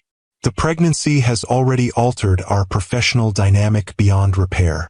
The careful boundaries we both maintained, have been irreversibly crossed. We're going to be parents together, regardless of any other aspect of our relationship. He paused, his gaze direct and unflinching, which means the reasons I held back before no longer apply. We're already connected in the most profound way possible. The question now is whether we explore the full potential of that connection, or limit it to co-parenting alone. The clarity of his analysis, so characteristic of his approach to business challenges, now applied to the most personal of questions, created a strange intimacy between them. This was Marcus Reed stripped of corporate armor, offering not just vulnerability but a vision of possibility she hadn't allowed herself to consider. I don't know what to say, Eliza admitted, the the strategic thinker momentarily at a loss for words. "You don't need to say anything right now," he assured her. "This isn't a business negotiation with a deadline. It's a conversation we can continue as we navigate everything else." A smile touched his lips, softening the seriousness of the moment.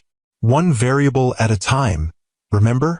The reference to what had become their shared mantra eased the tension, reminding Eliza that whatever happened between them, whether they remained co-parents only or explored a deeper relationship, they had already established a foundation of mutual respect and genuine care. "One variable at a time," she agreed, returning his smile. As they resumed walking, now in the direction of where his car waited to take her home, Eliza felt a curious lightness despite the complexity of their situation.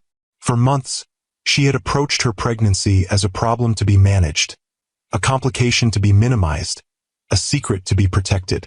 Tonight, for the first time, she glimpsed the possibility that it might instead be the beginning of something unexpected but potentially wonderful. Not just the child growing within her, but a relationship built on genuine connection rather than circumstantial necessity. The week leading up to the Nexus launch passed in a blur of final preparations, media briefings, and technical checks. To Eliza's relief, the initial wave of gossip following their announcement subsided quickly, replaced by the more immediate excitement of what industry analysts were calling the most significant platform innovation of the year. Marcus had been true to his word, ensuring that Eliza received full credit for her vision and leadership while simultaneously protecting her from the most stressful aspects of the launch process. It was a delicate balance, supporting without undermining, shielding without sidelining, and his skillful navigation of it deepened her appreciation for his emotional intelligence, a quality often overlooked in assessments of his business acumen. The night before the launch, Eliza worked late in her office, reviewing the presentation she would deliver to key clients and media the following morning. A knock at her door revealed Marcus, jacket discarded, sleeves rolled up, looking as focused as she felt. "Final preparations?" he asked, nodding toward her computer screen. "Just some tweaks to the demonstration flow," she confirmed. "Everything else is ready." He entered, taking the chair across from her desk. "The team has done exceptional work." "You've done exceptional work." "We all have," she acknowledged, including him in the praise. His personal involvement in the final stages of development had accelerated several key features, his technical background proving as valuable as his business leadership. "How are you feeling?" he asked, his gaze dropping briefly to her midsection, where her pregnancy was now unmistakable in the fitted dress she wore. "Surprisingly good," Eliza admitted. "The extra rest has helped, and apparently the second trimester really is easier than the first." "I'm glad." His expression softened with genuine concern. "And you're sure you're up for tomorrow? The full presentation, the media interviews?" "Absolutely," she assured him, touched by his consideration but determined to fulfill her professional role. "This is what I've been working toward for over a year. Wild horses couldn't keep me away." A smile touched his lips. "I never doubted your determination. Just wanted to make sure you know you have support if you need it." The simple assurance that help was available but not imposed, that her judgment was trusted, that her professional moment wouldn't be taken from her, exemplified what Eliza had come to appreciate most about Marcus's approach to their situation. He respected her agency even while offering protection, a balance few men in positions of power managed to achieve. "Thank you," she said simply, "for everything these past few weeks. The way you've handled this, all of it has been," she searched for the right word, "remarkable." "I've just tried to do what's right," he replied, a hint of self-consciousness in his tone. "For you, for our child, for the company." Most people find it difficult to balance even two of those priorities, let alone all three. Marcus was quiet for a moment, considering her observation. "Perhaps because they see them as inherently conflicting," he said finally. "I've come to believe they're more aligned than I once thought. Your well-being, our child's future, Pinnacle's success. These aren't separate concerns to be traded off against each other. They're interconnected parts of a whole." The philosophical turn reminded Eliza of their conversations during her recovery at his home, Those quiet evenings when the CEO had given way to the man, revealing depths of thought and feeling that his professional persona rarely displayed. That's a significant evolution from the Marcus Reed who wrote "Some equations have no elegant solutions," she observed with a gentle smile. "I'm learning," he acknowledged, returning her smile with one of his own. Slowly, perhaps, but learning nonetheless.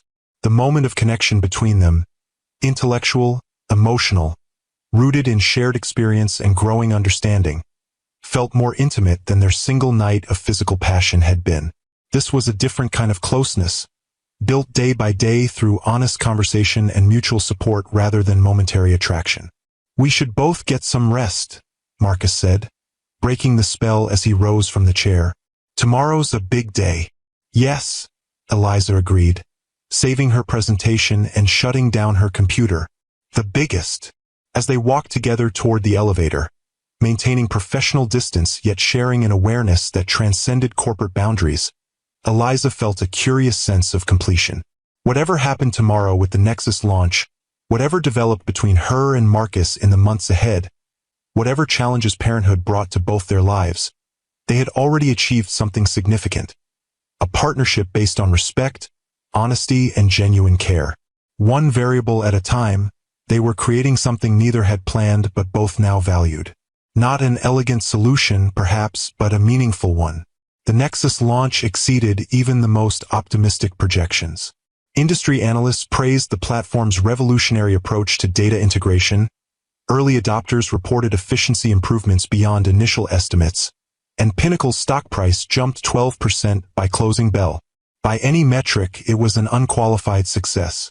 For Eliza, however, the most significant moment came not during her flawlessly delivered presentation or the enthusiastic client reception that followed, but in a quiet exchange backstage just before she stepped into the spotlight. "Ready?" Marcus had asked, adjusting his tie in the reflection of a darkened monitor. "Ready," she'd confirmed, smoothing her dress over her visible pregnancy, no longer hidden but incorporated into her professional presence. He turned to her then, his expression serious.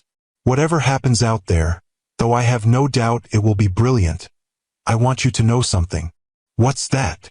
"That watching you these past months, your strength, your vision, your ability to adapt to circumstances neither of us planned, has changed how I see everything." The uncharacteristic hesitation in his voice had caught her attention, revealing the personal significance of what might otherwise have sounded like professional praise. "You've shown me that control isn't the only path to success, that vulnerability can be a form of strength, that some of life's most meaningful developments can't be strategized or scheduled." The sincerity in his words had touched something deep within her, creating a moment of connection more powerful than any they had shared before. This wasn't just her CEO acknowledging her professional contribution, or even the father of her child offering personal support. This was a man of extraordinary achievement and self-discipline acknowledging that she had changed him, had opened pathways of thought and feeling he hadn't previously explored. "Thank you," she'd said simply, words inadequate to express the complex emotions his acknowledgement evoked. Then, in a gesture that bridged their professional partnership and personal connection, he'd offered his hand to lead her onto the stage, not taking over, not diminishing her moment, but standing beside her as they presented their shared vision to the world. Now, hours later, as the launch celebration wound down in Pinnacle's expansive lobby, Eliza found herself watching Marcus from across the room. He moved easily among investors and media representatives, his natural charisma enhanced by the day's success, yet she noticed how frequently his gaze sought her out, checking that she wasn't overextending herself, silently communicating shared triumph across the crowded space. "You two have developed quite the connection," Vivian observed, appearing at Eliza's side with a glass of sparkling water. "And I don't just mean the obvious." She nodded toward Eliza's pregnancy, now a known and accepted fact among the Pinnacle community.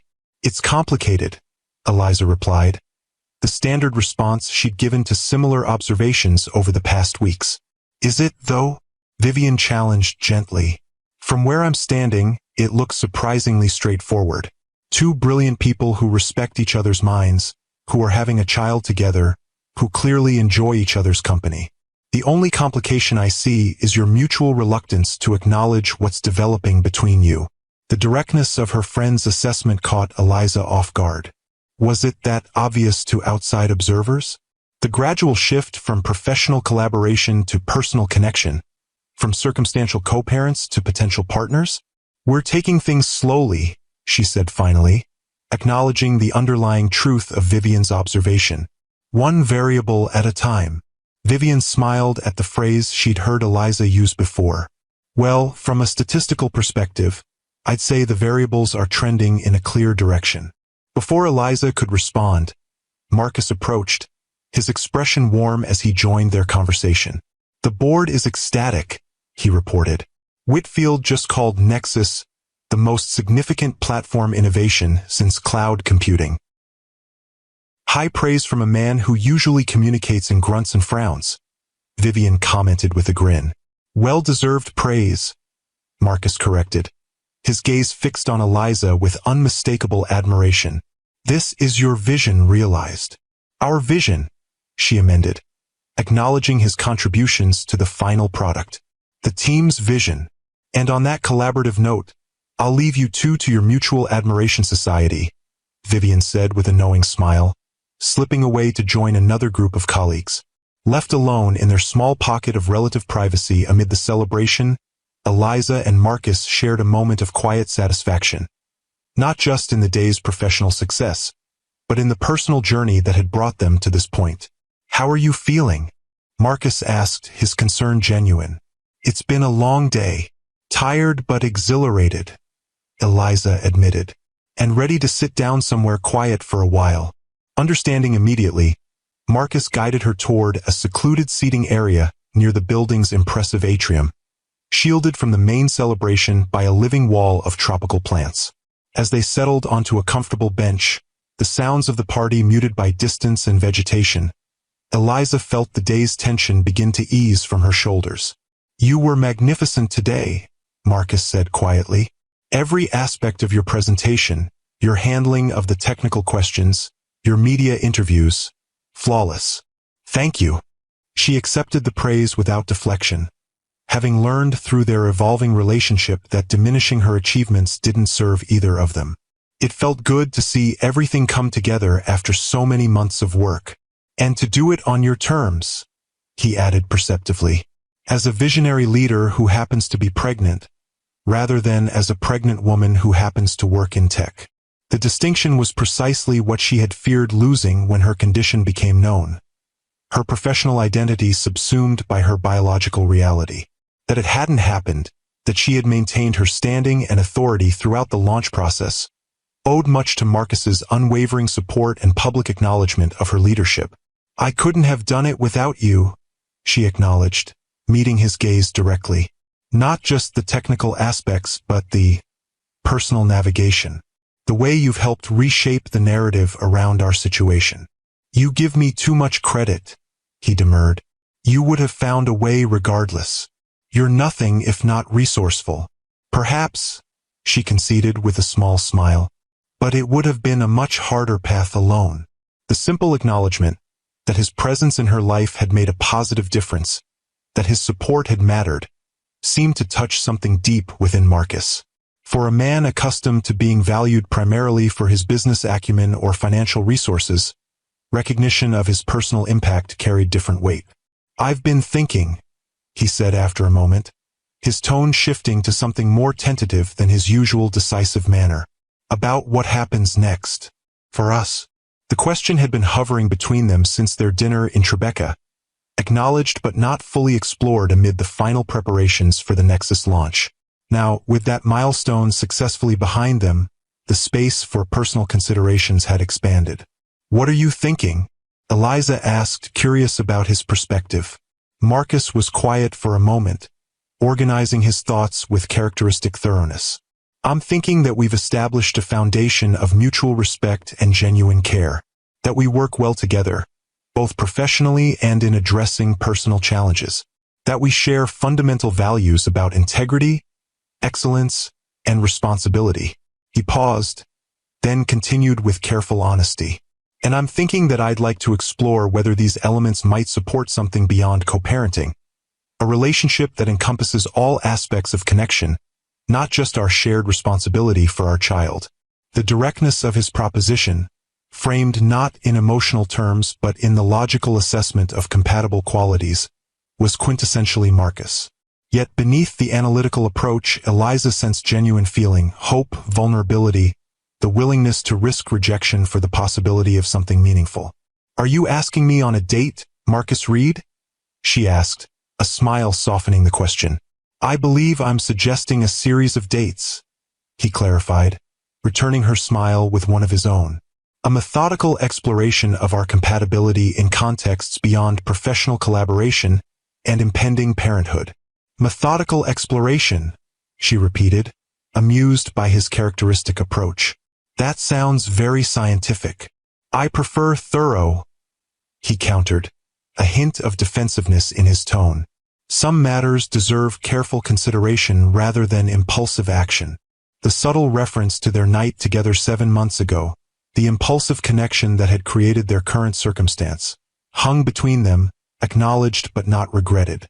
"I agree," Eliza said softly, her hand finding his on the bench between them. "Some things are worth taking slowly, exploring fully, understanding completely." The relief in his expression was palpable, as if he had genuinely feared her rejection despite the growing closeness between them. "So you're open to this exploration?" "I am," she confirmed, surprising herself with the certainty of her response. "One variable at a time." His fingers interlaced with hers, the simple contact conveying more than words could express. "One variable at a time," he agreed. As they sat together in their quiet corner of the celebration, hands linked in tacit acknowledgement of the path they had chosen to explore, Eliza felt a sense of rightness that transcended logical analysis. Their journey had begun with an unexpected night of connection, continued through months of separation and secrecy, evolved through crisis and revelation, and now opened toward possibilities neither had anticipated when those 2 pink lines had appeared on the pregnancy test.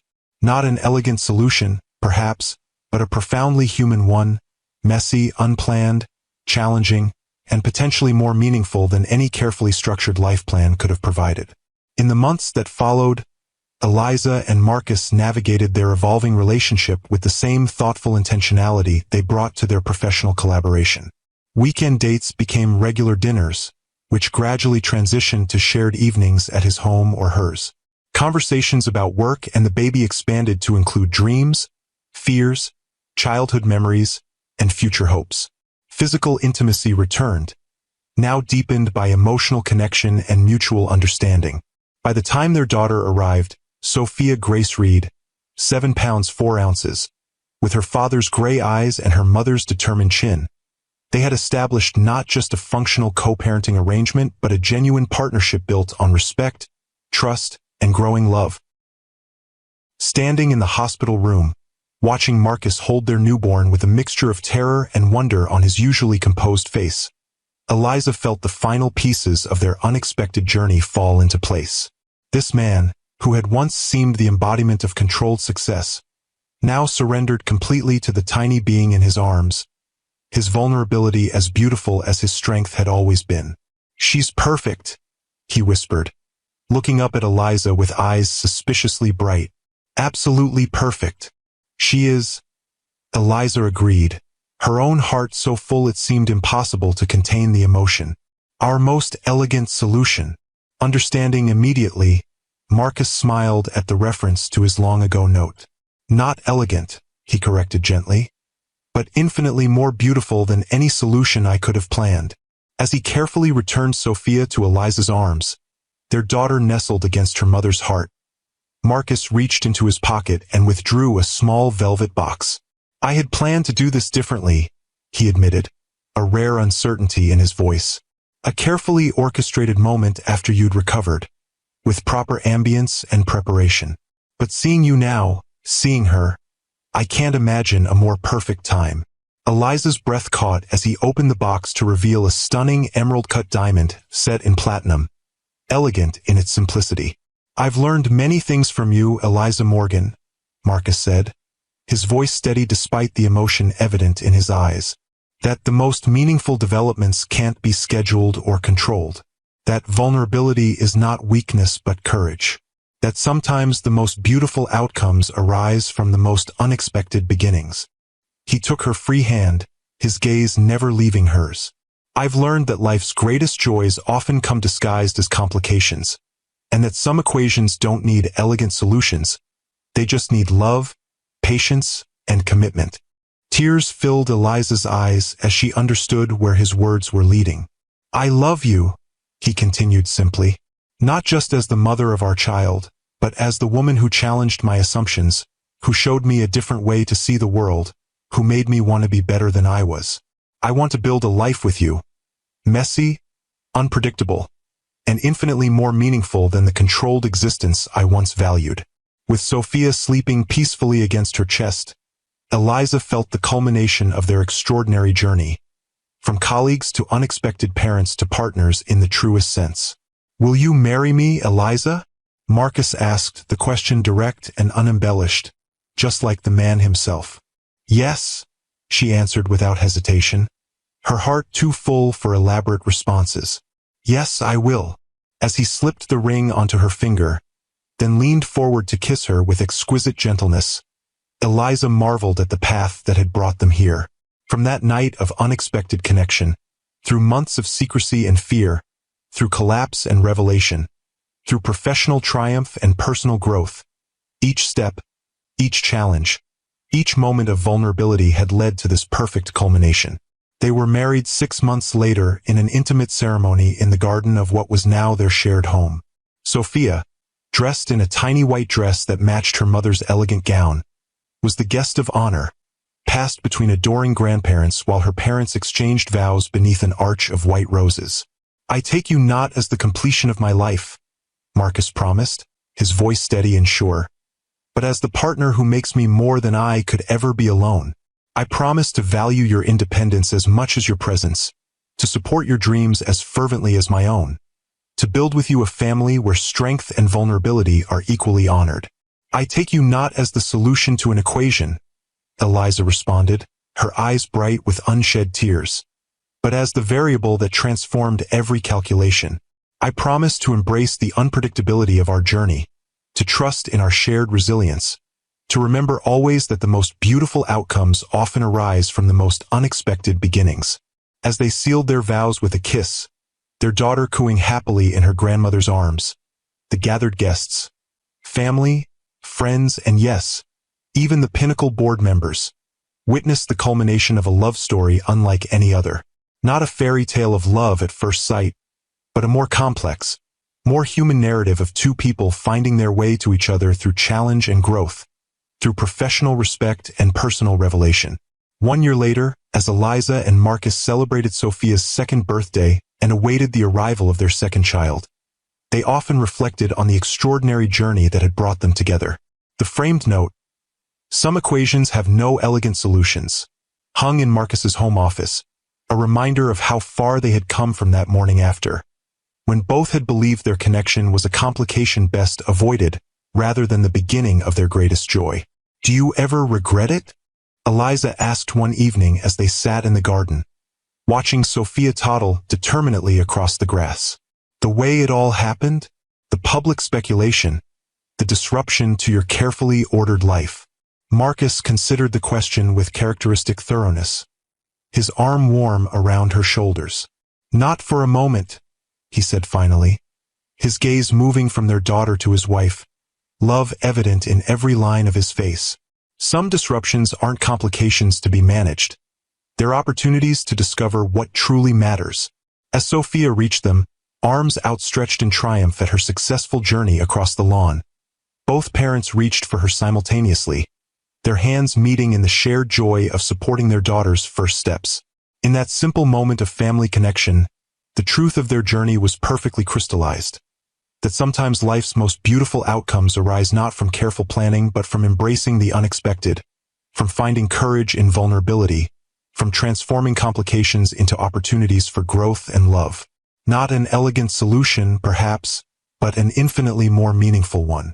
If the story touched your heart, Please hit that like button and subscribe to Timeless Love Tales with Mr. Harrison. I'd love to hear your thoughts in the comments below. Have you ever experienced how life's greatest complications can become its greatest blessings? How an unexpected challenge transformed into an unexpected joy? Remember, my friends, that sometimes our most carefully constructed plans fall apart to make way for something even more beautiful than we could have imagined. Sometimes the equations of our lives don't need elegant solutions. They just need courage, vulnerability, and the willingness to embrace the unexpected journey. Until next time, this is Mr. Harrison, reminding you that the most meaningful love stories aren't perfect. They're real.